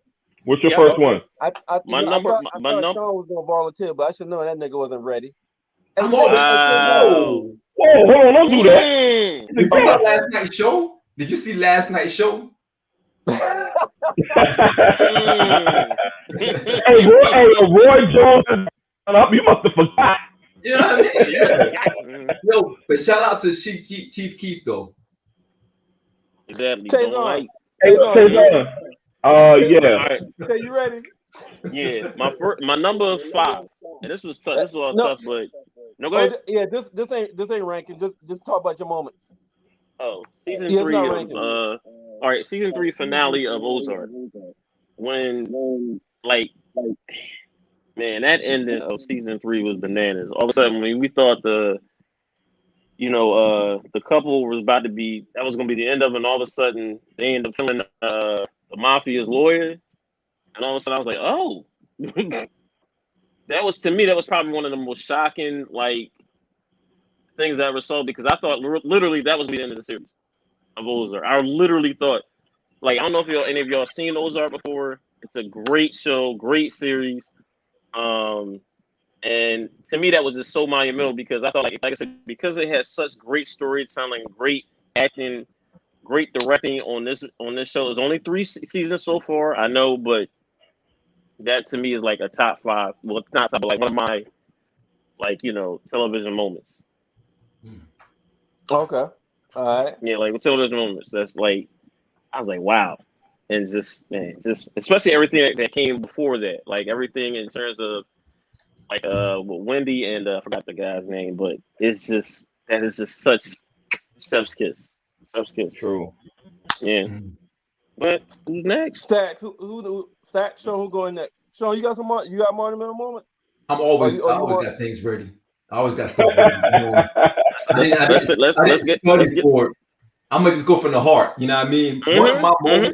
One of my moments was Walking Dead, man, when Negan came on the scene and he had everyone lined up on their knees and he was pointing, because they left you on a cliffhanger on that season where you kind of knew who he was going to hit. If you read the comic books, you kind of knew Glenn was going to get popped, but you was holding out hope that he wouldn't do it. Damn, y'all had that pull up bar. One of y'all picked that already? It's one of my. But continue. I'm right after you, because this is my God. Oh my God. Great minds think alike. Absolutely. They left it on a cliffhanger because they kept. I didn't think that they were going to hit Abraham. I thought it was just going to be really just Glenn. But then when he started hitting the shit out of Abraham, I was like, yo, this is the whole turning point of the entire show, because that messed everything up. You saw a main character like Glenn. And Walking Dead, when the first couple of seasons, it was known for taking out some of the heavy hitters, right? But This was the first time that shit kind of hit home, because a couple of episodes before that, remember, we thought that we lost Glenn then to the Walkers. We thought that under the garbage can that he was gone. Yeah. But on this one, he got popped. And for him to, he was trying to hold on, and Abraham was trying to hold on to it, and Negan had all the power in his hand in that bat. That was powerful for me, man. That was tough. Go ahead, Stack. I know you got some stuff to say to add to piggyback off of Sean, and I'm rubbing my hands because episode 7, season 1 was that episode. Like Sean said, they left you at season 6. They left you literally with your dick in your hand, like, oh my God, what the fuck is going to happen? And I think all Walking Dead fans spent from the time season 6 ended to when everybody was trying to guess. Remember that, Sean? Everybody was trying to guess, like, who did he get? We knew he was at least one person. But if you guys remember, Daryl is actually responsible for Glenn's death simply because he was only going to kill one person. Abraham was supposed to be the only one that died. I think that Daryl's still off on somebody. Yeah. And Negan was like, somebody else got to go. He didn't say who. Right. He was like, let's get to it. And he hit that first hit when he hit Glenn, and his eyes like popped out of his head, and he just started. Yeah. He was hitting this dude until his like brains was mush. Yeah. I was watching him. It felt like a family member got killed, dude. That kind of turned me off a little bit to the show because it it was a devastating loss. If you were a diehard fucking Walking Dead fan, it was absolutely devastating. And Walking Dead called on a flat for the way those deaths went down. Like they said, this too much. Like they went too far. But bruh, that's one of my moments, bro. A somber one, a sad one. But like I said, me and the homie Trey, we was working together, and we went to work the next day like a family member died. Like, dude, we didn't want to talk. Hey, I don't want to talk to you, man. I really don't want to talk to you, man. Hey, I got some shit. I got some shit going on in my mind. I don't. Right. Yo, that was. Hey, man, that was. Listen. Listen. Yo, I was late to this shit, right, Sean and Taison? So that was one of the shows that I agreed to watch. If Stacks agreed to watch Game of Thrones. Game of Thrones, yeah. All right. So I didn't get a chance to, when you watch it for a week and you gotta wait till the following week, and then you gotta wait till the following week. So over time, you get connected to characters and shit the longer you with them. So me binge watching, you know what I'm saying? It was a good show. I was able to watch it back to back to back, but I didn't connect with the characters. So I ended up passing Stacks and his wife because I got to that part and I kept going. But his whole household, them niggas stopped watching The Walking Dead after that. Like they said, they had to get their life together. They had to regroup before they can start watching The Walking Dead. And from my understanding, a lot of people stopped watching The Walking Dead. A lot of people fell off after that, yeah. After that, and they had to get themselves mentally fucking ready to come back and start watching The Walking Dead after that Negan killing Glenn shit, yo. And I did, to Merv's point, I did start back watching it. But once, the shit happened with Rick, that's when I kind of like really lagged off on it. I need to catch up. But yeah, that was the moment. And the thing is, it's so significant for me because you have moments in television that really, like, literally, like, affect you, especially when you watch these shows and you invested in characters. Right. That fucked me and my family up and other people that I knew. Right. Yeah, because watch Walking Dead with you. Yeah, if you was watching Walking Dead during that time, you go with those characters. Like I started The Walking Dead since inception. I remember I was on the couch one night, half drunk, and it had premiered, and I was like, "What the hell is this?" And I just started watching it, man, and that's how I caught on to it. I remember the first airing of that show, so I saw how these characters started coming together and growing, and you kind of knew that Glenn was going to get caught. You were just kind of holding out hope that they would shift it and someone else take Glenn's place on the show. But when that happened, it kind of messed me up too, man. But honestly, the show actually got a little bit stronger even after that because Negan's run during that time was crazy because you thought that Rick wasn't going to be able to overcome that one. Like that was tough. That was a tough period that they went through with the Whispers. And to Sean, real quick, and to Sean's point, Negan was a character on that show from that point on. Because I watched after I started watching it after that, Negan was a character, Taison, whereas every time this dude came onto the scene, your heart started beating fast because you thought somebody was going to die for sure. That's how gangster this motherfucker was, man. Like when hey Merv, I'm not gonna lie to you, man. When I started watching back and when I was afraid of this motherfucker, like I was in the show, like, damn, this motherfucker, somebody better die for sure with this motherfucker with his back. Yeah. Hey, listen, that man, that might be one of the biggest pivots in television history. And the reason why I say that is Negan came and fuck up the whole, I ain't gonna say fuck up, but he changed the whole fucking dynamics of the fucking show. He did. All right. He did that. Before yeah. Negan, even in the worst moments, it was all about Rick. It was all about Rick. You knew Rick was the strongest character. You know, some kind of fucking way, Rick is gonna get them out of everything. Exactly. Negan fucking showed up, and that's the one time that Rick was able to get them out of everything. and it's almost like that's when you saw Rick Kryptonite. Yep. For lack of better word, that's when you saw Rick Kryptonite. When they Yep. I don't want to stay on this too long, Merv, but to your point, he made it his business not to kill Rick because he knew he was the leader, and he told Rick, "I'm not gonna kill you. I'll kill all of your fucking people and make you watch, though." That's how diabolical this motherfucker was, Taison. Wow. Like, just you the leader, I'm gonna break you down and make you do exactly what I want you to do, and if you don't do it, that's why you ain't gotta do it, and you ain't gonna die. Right. I will fucking kill your son, though, or I will kill your fucking girlfriend. I ain't got no problem doing it.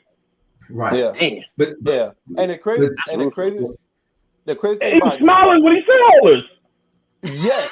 That's what I'm about to say. The crazy thing about he was the nigga was charismatic. Like he is. Very charismatic. That you kind of started liking because the nigga every time before he kills somebody, he's telling a joke. The nigga got one-liners and jokes. Yeah. Now I don't know. Did y'all know that nigga? Did y'all know that nigga's a comedian? Who, Jeffrey Dean Morgan? Negan. I don't know the nigga real name. Negan. Of course you don't.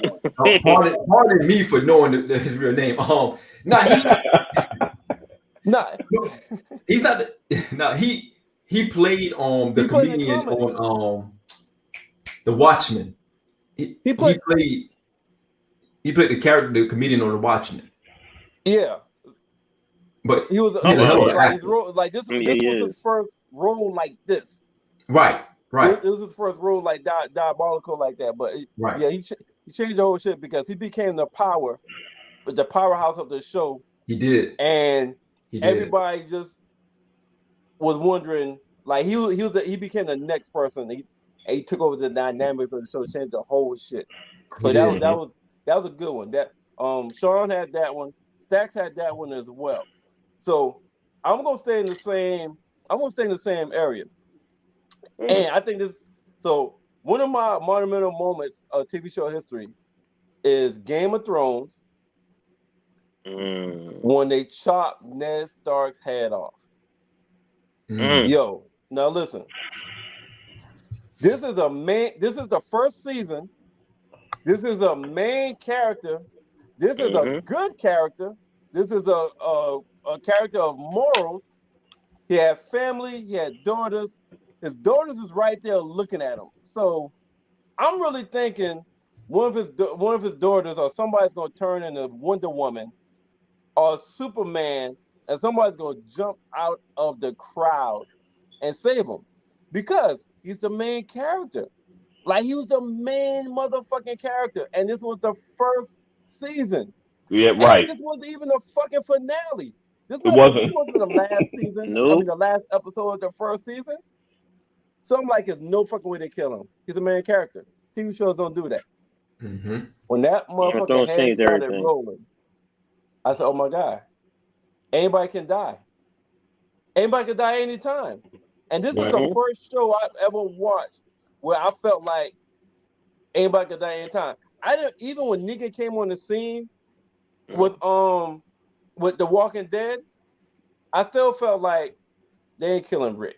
Certain characters is not gonna die. Not the big dog main character. Right. Yeah. Ned Stark was a big dog main character. He got his head chopped off before the end of season 1.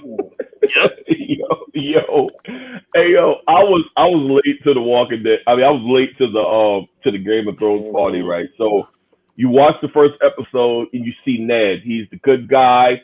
He's the guy with the family. Like, okay, this is my guy. This is the guy I'm gonna rock with, you know.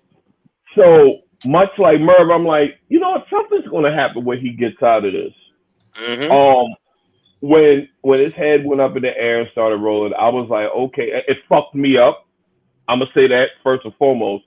And much like Merv, I was like, okay, this is gonna be one of them shows. And the thing is, I like the way Game of Thrones did that because when a main character dies, that's gonna suck you in even more. Like, this one hell of a show. If the motherfucker that's the motherfucker is dying in the first season, I'm not in Merv. That taught me I didn't get attached to none of the motherfuckers after that. I was fully invested in fucking Ned. Fully invested. After that, I was like, you know what? I fucks with Jon Snow, but this motherfucker probably can die tomorrow. So I'm gonna just like these characters lightly because it's anything goes with this show, obviously. Foreshadowing. A lot of foreshadowing in that first season. Yeah. Tay. Yeah. All right. My next one, I'm gonna keep it a little bit light. Was the Martin episode with the fake dog, the New Jack City vibe. They all dressed in black. It is probably one of the funniest episodes I have ever. Just to me, top 5 like funniest like episodes ever, man. Like, man, I still do not know how they all just was like. I still think that Martin just improvised that whole thing. I really just think he improvised that whole thing. Had to improvise that whole thing. Definitely. I would just love to see a behind the scenes because man, I'd have just been dying off of that. Just him with the dog, just with he had the leash and everything. I'm like, yo, niggas, he doing? I'm like, yo, I could not stop laughing, man. At that, man, I just could not stop laughing, man. I remember just watching that. Taison, this is one of my moments as well, and it is because I think this show started in the mid '90s. Mm-hmm. And you got TV1, you got VH1 that's always had Martin on. If that episode is on, I'm going to watch it, and I'm going to laugh like I didn't see it the first time in the '90s. It's never not funny, and I'm just wondering how many times they had to film that episode because you could even in the final cut you can see that some of them are struggling to not fucking laugh. The shit was fucking bananas, and when Hustle Man came in that fucking window with the fucking rain boots on and laid that CD player on the table, nigga. I was like, yo, thanks for letting me borrow your CD player, Ma. And it was all of that. Right. And the way they looked at him, he did the slow walk out and he got out the window and he looked and he's like, yo, I'm like, classic, a monumental movie, a monumental, iconic moment for sure. Martin has so many great moments, man. It's really right. Great let's go.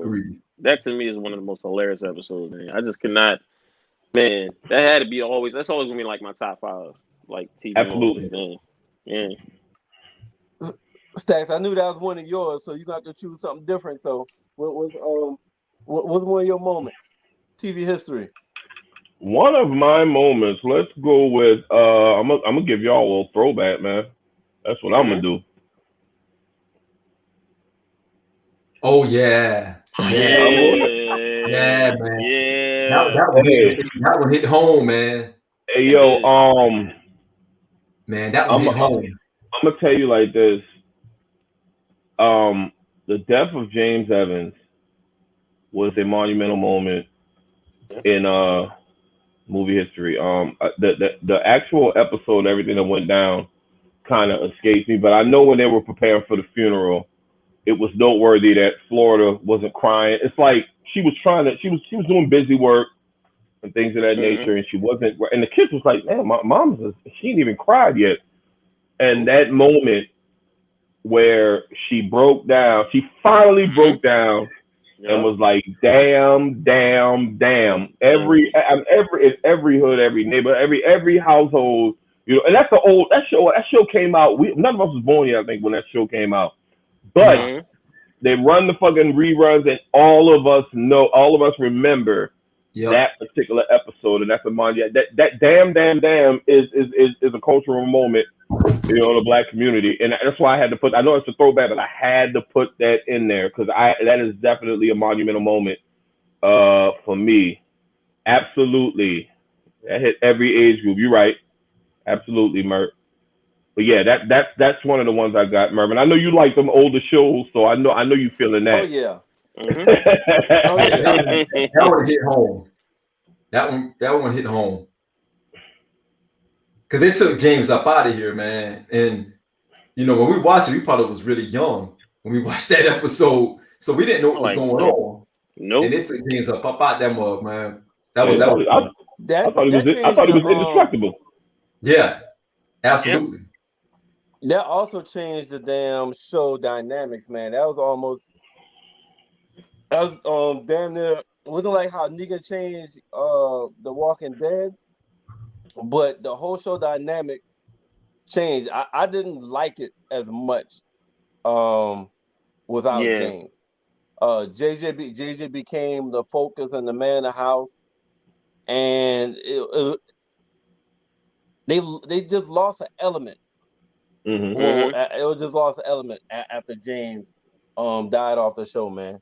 You know what I'm saying? That damn you got that strict father with them looks and shit.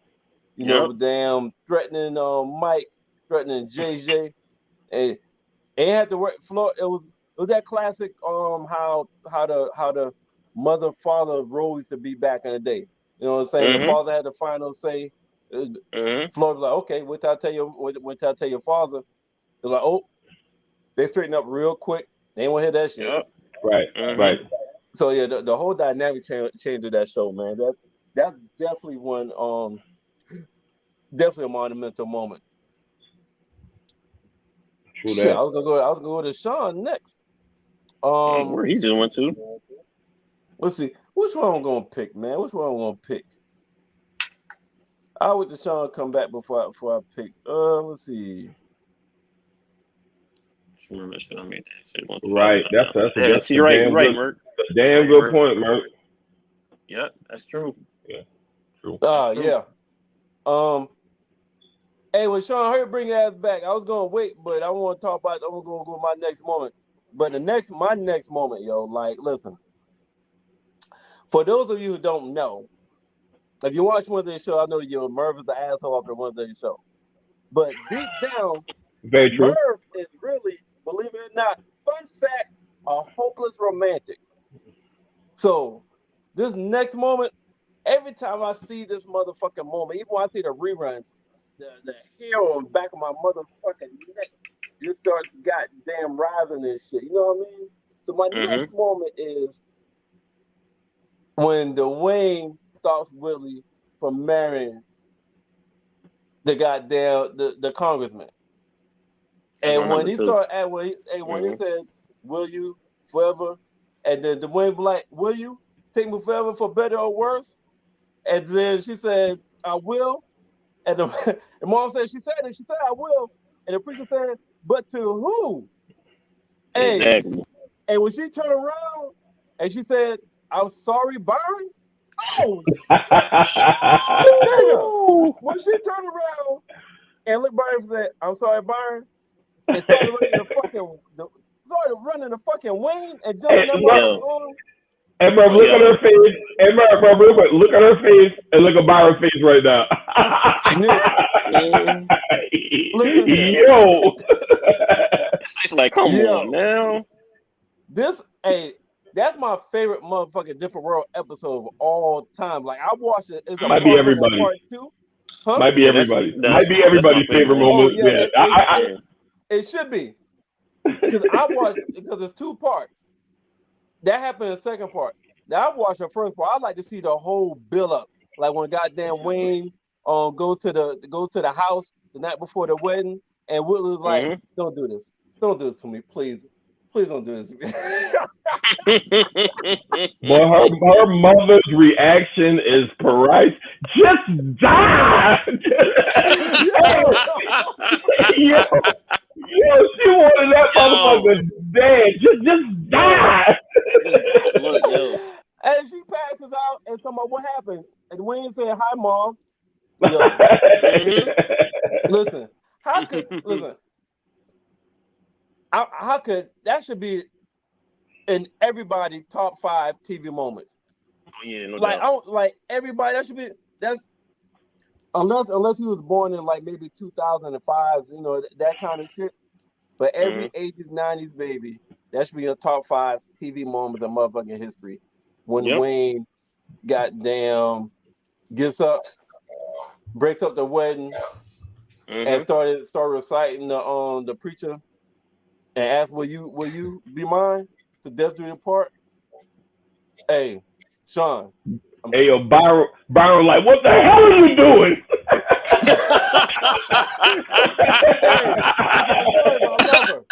Hey, yeah, exactly. Yeah, what the hell are you doing? yo, man, no, hey, that part, Byron was sick. yo, ain't no coming back if you get fucking stolen at the wedding and your chick actually gets married to the dude that stopped the wedding, man. Ain't no coming back from that. It's just safe. Nope. You gotta take they that. get married Yeah. right there on the Yo, spot. Huh? right. They get married It- right there on the spot. It was Oh like, hey, did anybody yeah. get married today? Yeah. He said, all right, well, you mean go ahead and do your thing, boy. He didn't even wait for that shit. He just started kissing. He was Right. like, go ahead and do your thing, boy. Yep. yeah, Dude, I would have. yeah, Hey, I'm sorry. yeah. I would have had to pop the trunk on the way in. I'm sorry. I'm not taking that L. Yeah, I would have had to No. pop the trunk. I said, yo, Yo, Wrong Stack. not with only that. did you stop my wedding, but you got married to the chick I was going to marry.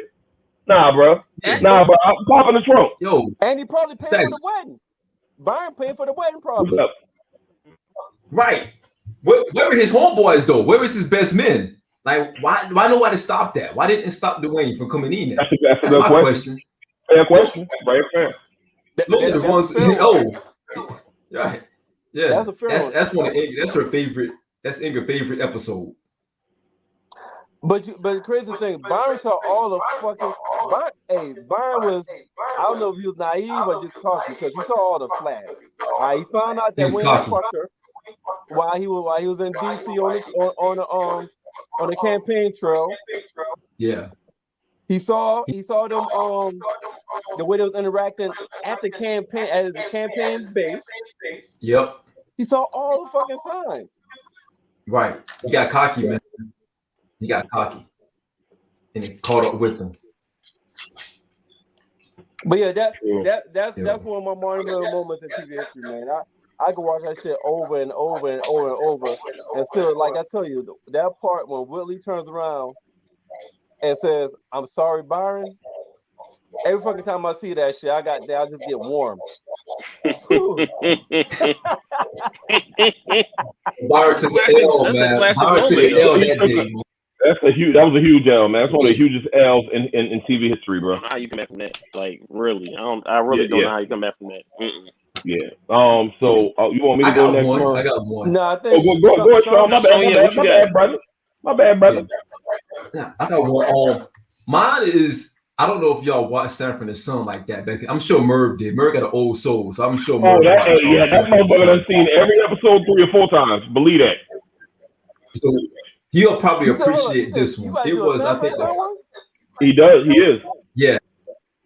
Hold on. This Monumental, Sanford and Son. Okay. Go ahead.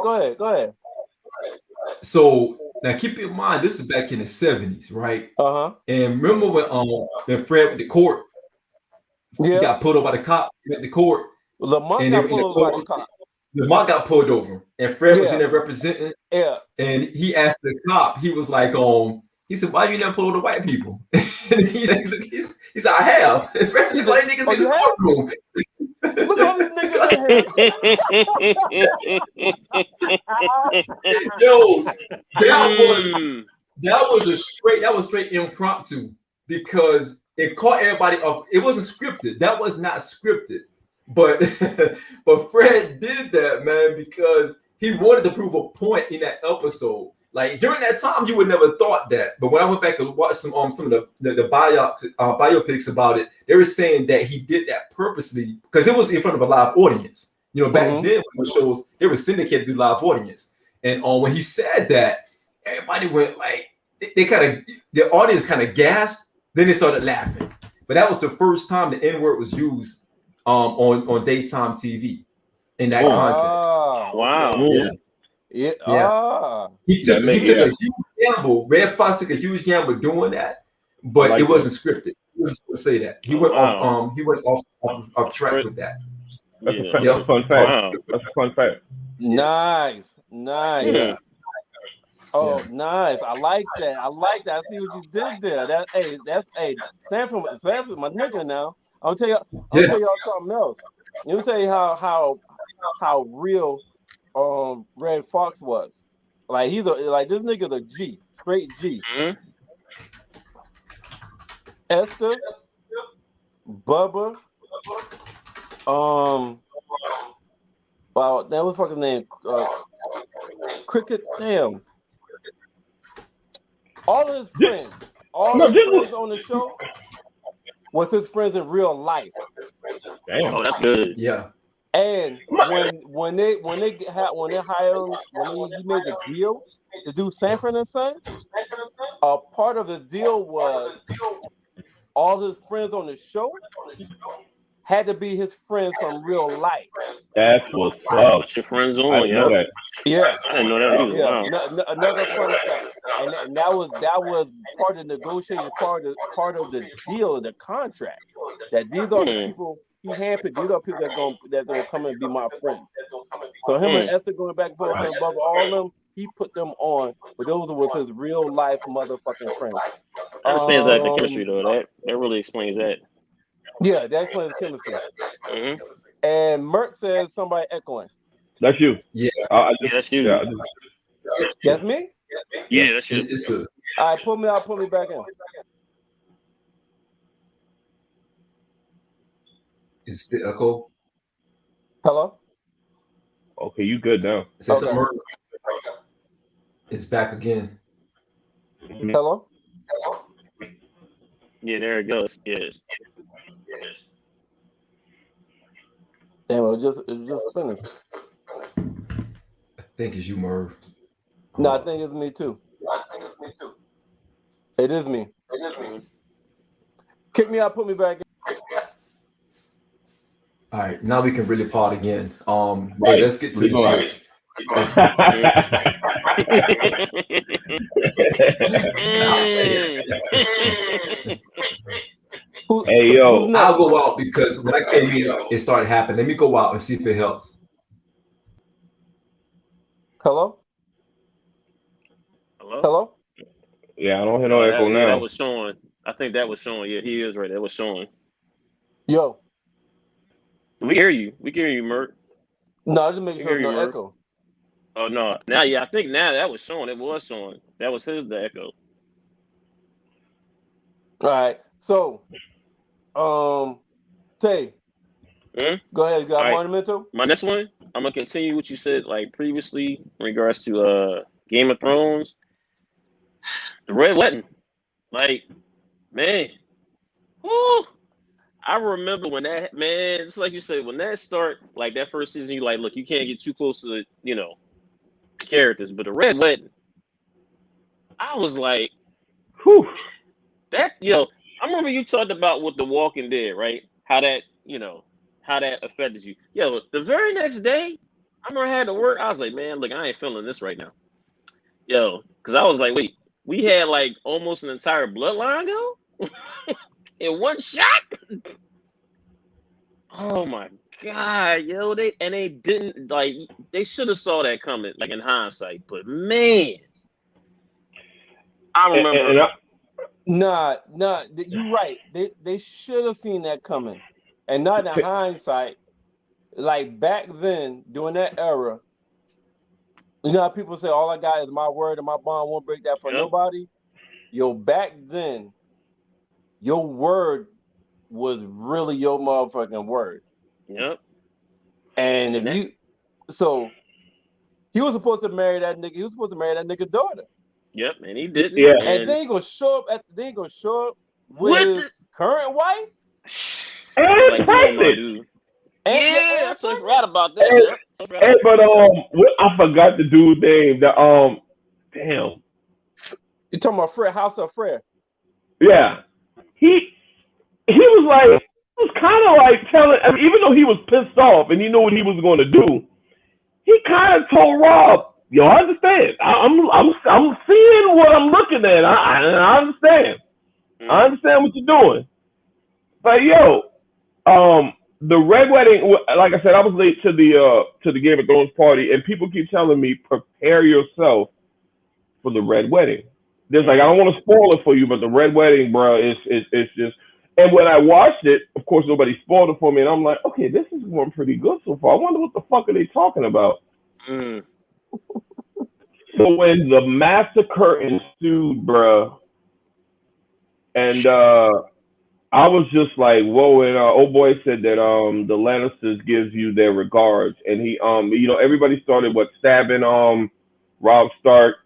And the mom, she grabbed old girl and she was like, "Yo, stop this right now!" Boom, boom, boom, boom, boom, And and just went.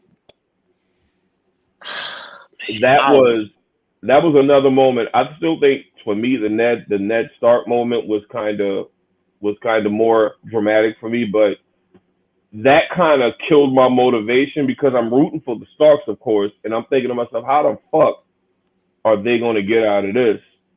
Because yo. it was wild, bro. Yeah, I didn't know how. whole I didn't goddamn like whole when I saw. damn bloodline dead. Like Damn near. I thought I kept thinking when I first after I saw it, I was like, man, look, this ain't gonna be a happy ever after for the like none of the Starks. I'm like, look, it's only gonna be one Stark left after all this, like literally, like seriously. Like after I saw it, I was like, how y'all coming back from this? Like literally, how y'all Yeah. ever coming back from this? Like, Yo, that was another confirmation that anybody could die at yep, any time in this you can't put, in yep, this goddamn show, man. yep. That was like, man, that was a top five. Like, man, I remember social media was wild. I was just like. But I like I said, I couldn't do nothing like the very next day. I was just in shock. I was just like, what the fuck? Because I never seen like. Remember you said the Ned Stark thing was a little bit more, and it was because it was like this the first time you get invested. Like it was a very main character, Yeah. and but this is like, oh no, this is like they get like the bloodlines here. It's like 1, 2, 3. I'm like, what the what? Yeah, they're taking out every fucking body. Hey, I because ain't you're never thinking, seen that. right? This is what you're thinking. They chop off Ned Stark head. That's one. Yeah. Mhm. They're torturing Sansa Stark, the Mhm. daughter. That's Mhm. two. Mhm. They got Arya She's just a playing nomad a lost. boy, No, nothing. running around all over. That's Mhm. number three. So it's like, yo, they're really fucking up the Stark's family. And It's Jon like, Snow's a and now you're bastard, so gonna he kill really he all their technically in daughters? a Stark. Yep. And Jon Snow's like a bastard, so he really in a Stark. And he considered a Exactly. Stark. He on the wall. They sent his ass to the wall quick. Yeah, man. Yeah. That was wild. Yeah, Yeah, that Red man. Game of Thrones was fucking nuts, man. But And Mm. but bro, I, I'm gonna go go ahead. ahead and go to my last one, which is me and Taison, like we on the same page on a lot of these. So I'm gonna just go to my last one, which is one of Taison's one as well. And somber moment. Uh, Yeah, you got but That's still the number one. this shit right here, bro. It's it was powerful. It was powerful, man. I watched the video. I didn't know we was gonna get a copyright strike. I wanted to put the video in it, but I didn't know whether we would get the copyright strike or not. Mhm. But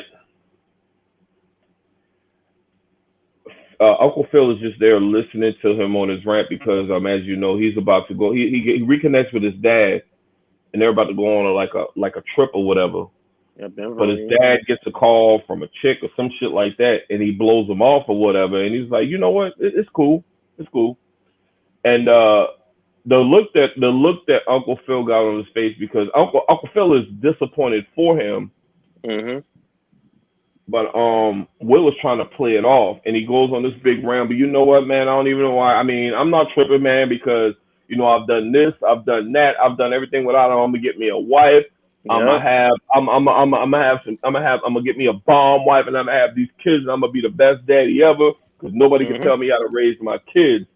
Yep. And when he goes on, it's chilling the way Uncle Phil is looking at it because it's almost like Uncle Phil is expecting him to eventually break down. And he, after he goes off on his rant, he just looks at Uncle Phil and he's like, "How come you don't want me, man?"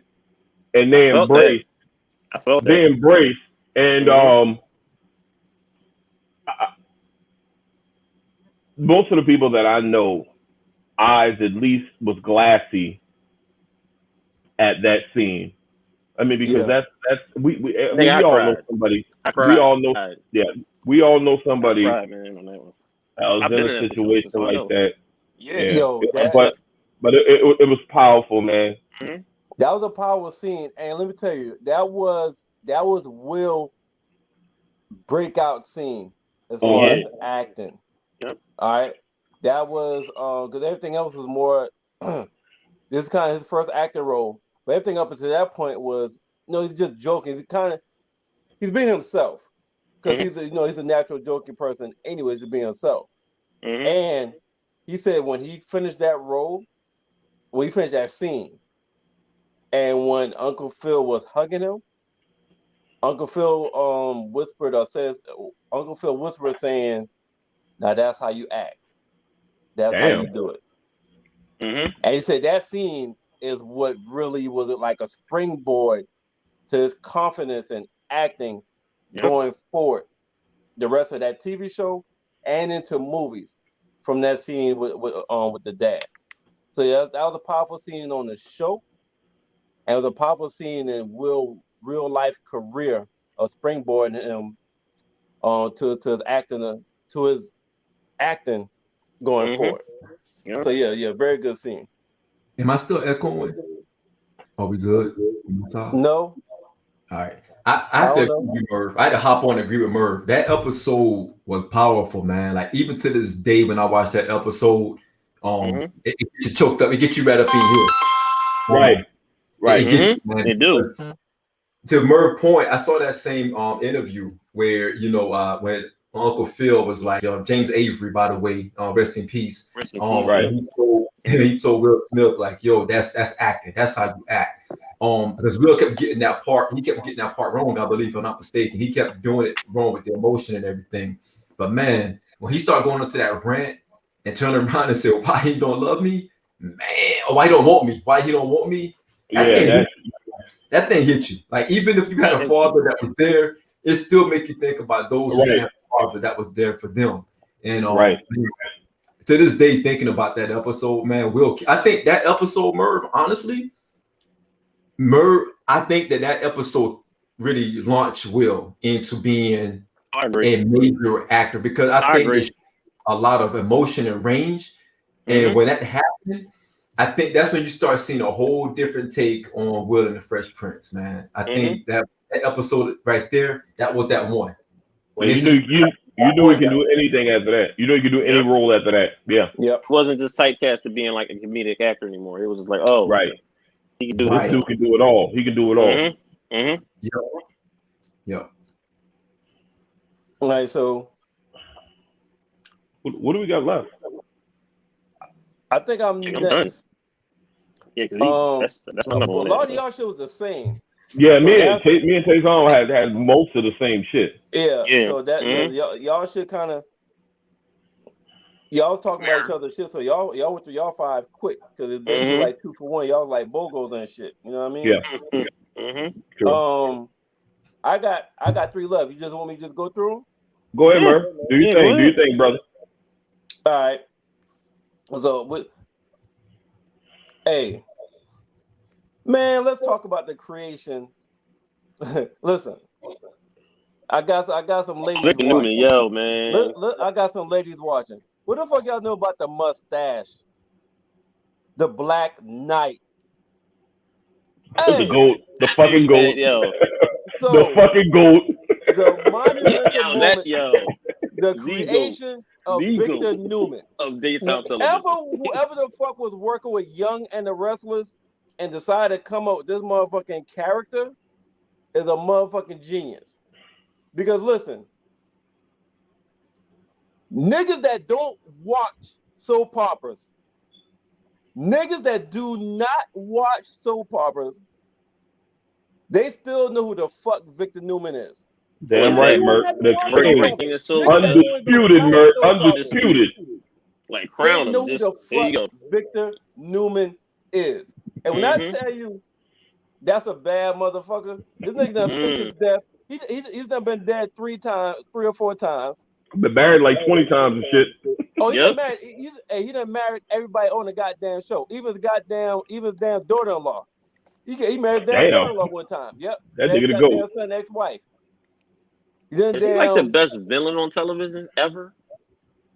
Hey, he's the best character on daytime TV. Oh, easy.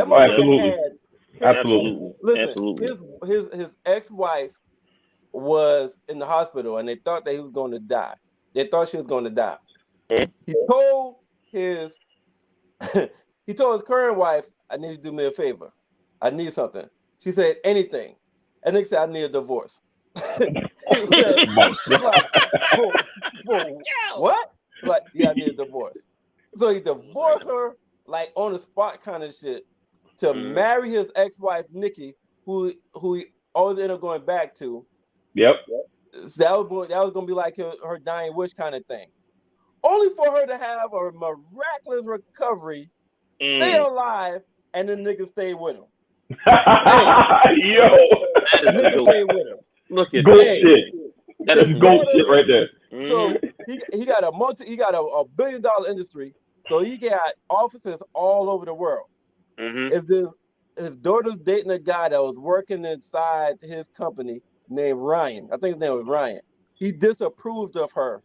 Of him. He wouldn't leave his daughter alone. So he kept getting closer and closer. And Victor kept warning that nigga. The nigga would not leave his daughter alone. You know what the fuck he did? Victor had this nigga reassigned to the Newman Enterprise in Japan. So if you go to Japan and you lose your fucking job, what you gonna do? Because if you ain't got no job, you can't take care of my daughter anyway. So what? Nigga had him. Imagine that. But then you going to Japan, my dude. Reassigned to Japan, my nigga. This nigga that took over. Like, get out of here. Hey yo, his biggest adversary is goddamn his biggest rival is Jack Abbott. Jack Abbott that took over I so remember many that. Jack Yeah. Abbott companies. He done married so many Jack Abbott ex-wives. Yep. He's done fuck Jack all over in this goddamn show. And Jack has tried to take over his company. Even when he thought Victor was dead, Jack tried to swoop in. Victor come back alive, pop up, take his company back. Yo, Victor Newman, the Black Knight, is the greatest motherfucking creation of daytime TV and motherfucking history. And even niggas that don't watch soap operas know what the fuck. You know that name. Victor Newman. You know that name. You know that name. Soap opera character of all motherfucking time. And that remember the wrestlers, it was just wow. But real quick, man, we have to segue away from shout out to Blackjack.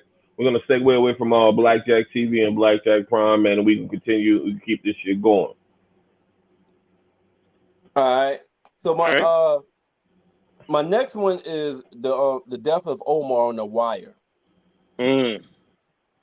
Like Omar became that villain that you like, that you was wondering what the fuck his next move was, and he became that villain that he made it through all the way near the end where you didn't. It was like, okay, this nigga's not gonna die.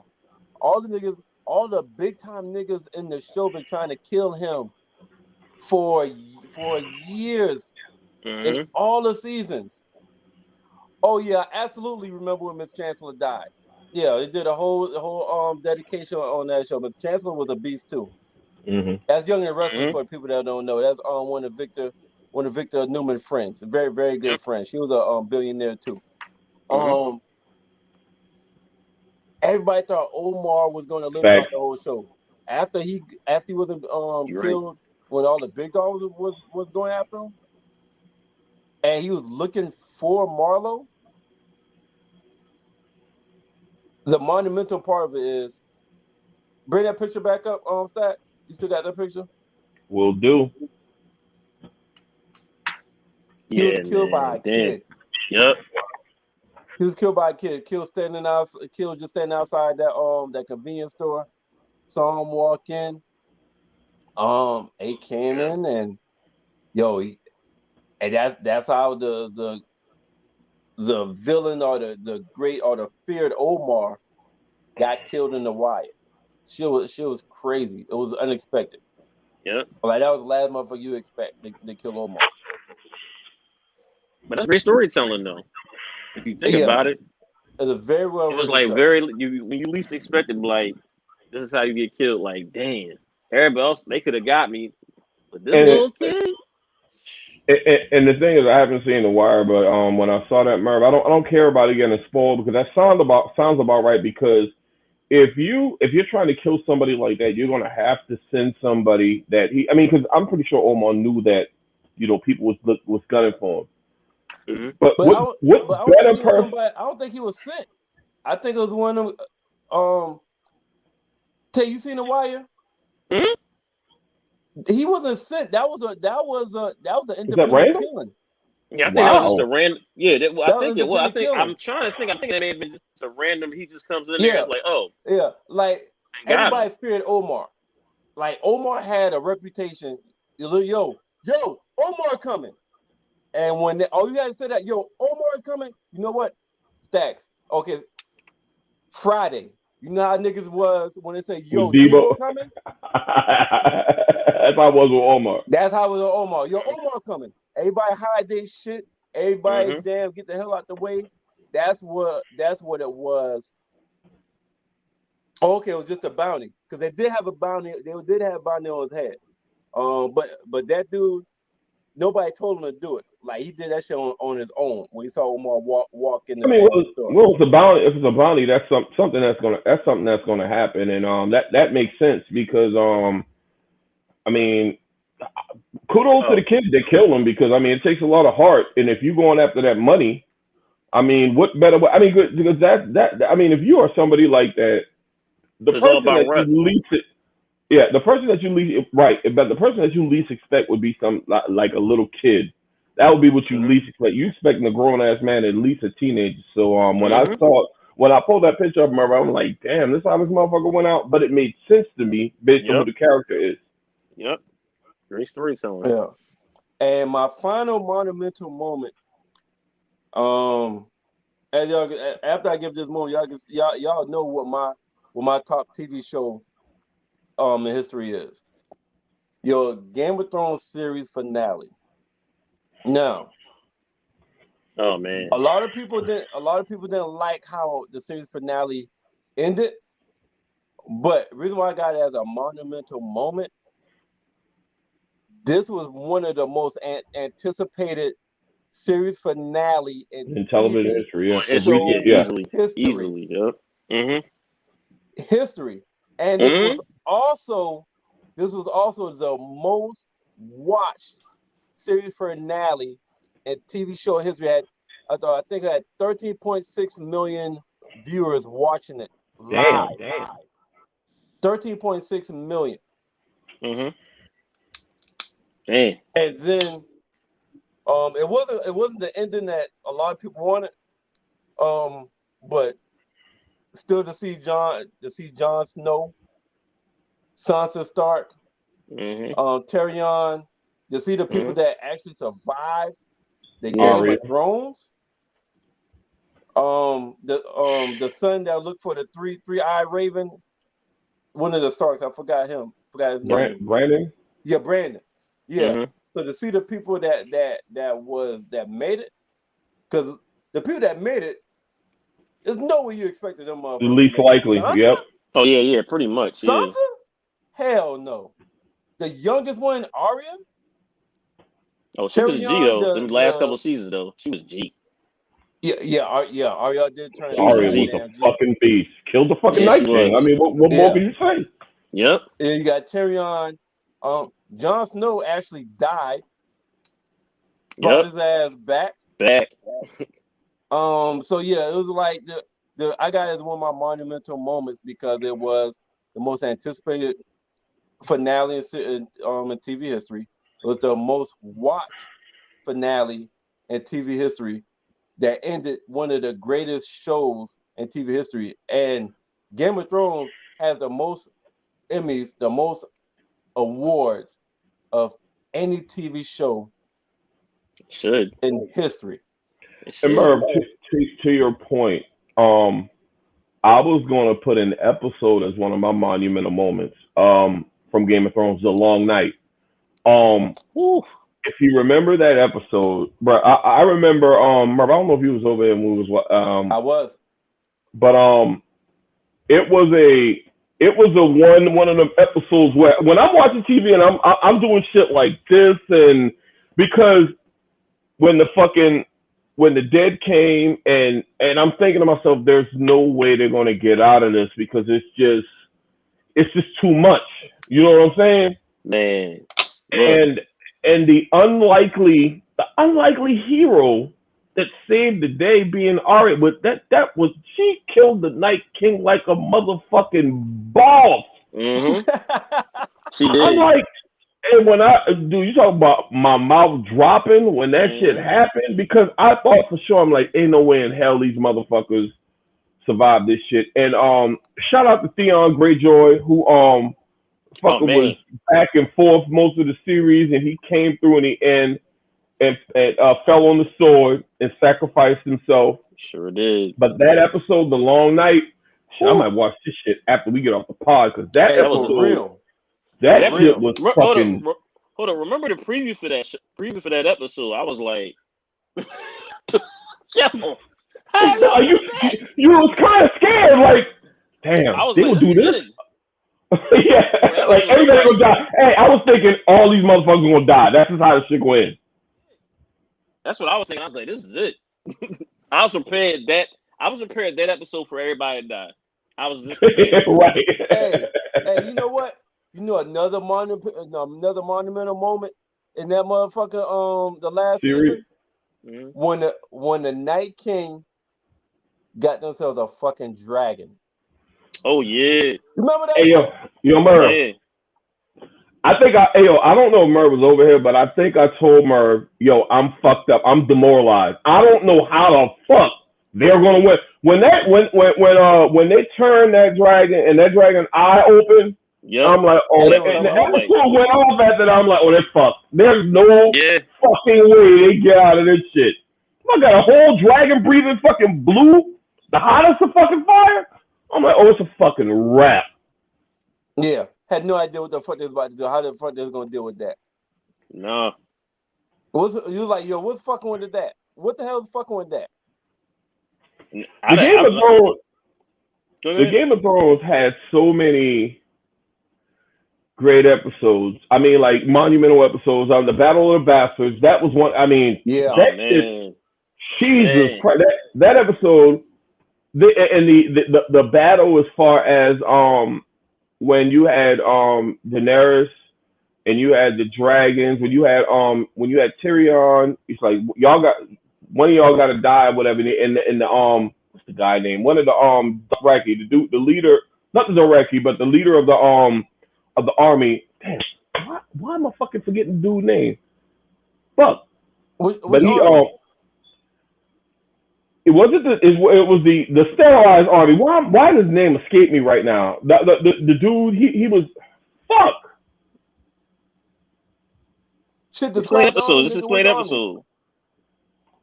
He was the little skinny brown skinned dude that was dealing with the chick with the good hair, the light. Oh, I know you're talking about. Yeah. Damn. You talking about the Unsullied? Yeah, the Unsullied. My bad. The leader of the Unsullied, bruh, that motherfucker, that battle where they had the dragons and all that shit, bruh, with the Unsullied, bruh, the Game of Thrones, bruh, that might be the best series I've ever watched in my life, bruh. To be perfectly honest with you, better than Walking Dead. Right. That might be right. Yeah, that's my number one, man. That's my number one. Yeah, and Merv, to be perfectly honest with you, when I first saw the finale, I was like, damn. I was like most people, like, damn, it shouldn't have ended. It's like it ended abruptly. I don't really like the ending. But after a while, I thought about it. I think a lot of people were like this as well.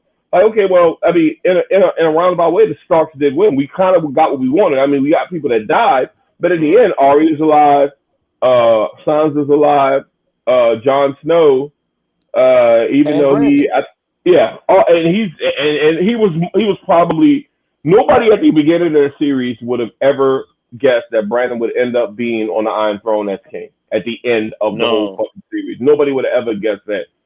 I mean, but shout out to Tyrion, one of my favorite characters, by the way, for orchestrating that whole thing. Yeah, and honestly, he probably made the right decision because they said I think Sansa went back to the north to be the queen of the north. If I'm not mistaken, she ruled the north. Yep. Arya ended up going on her little adventures on the ship. Yep.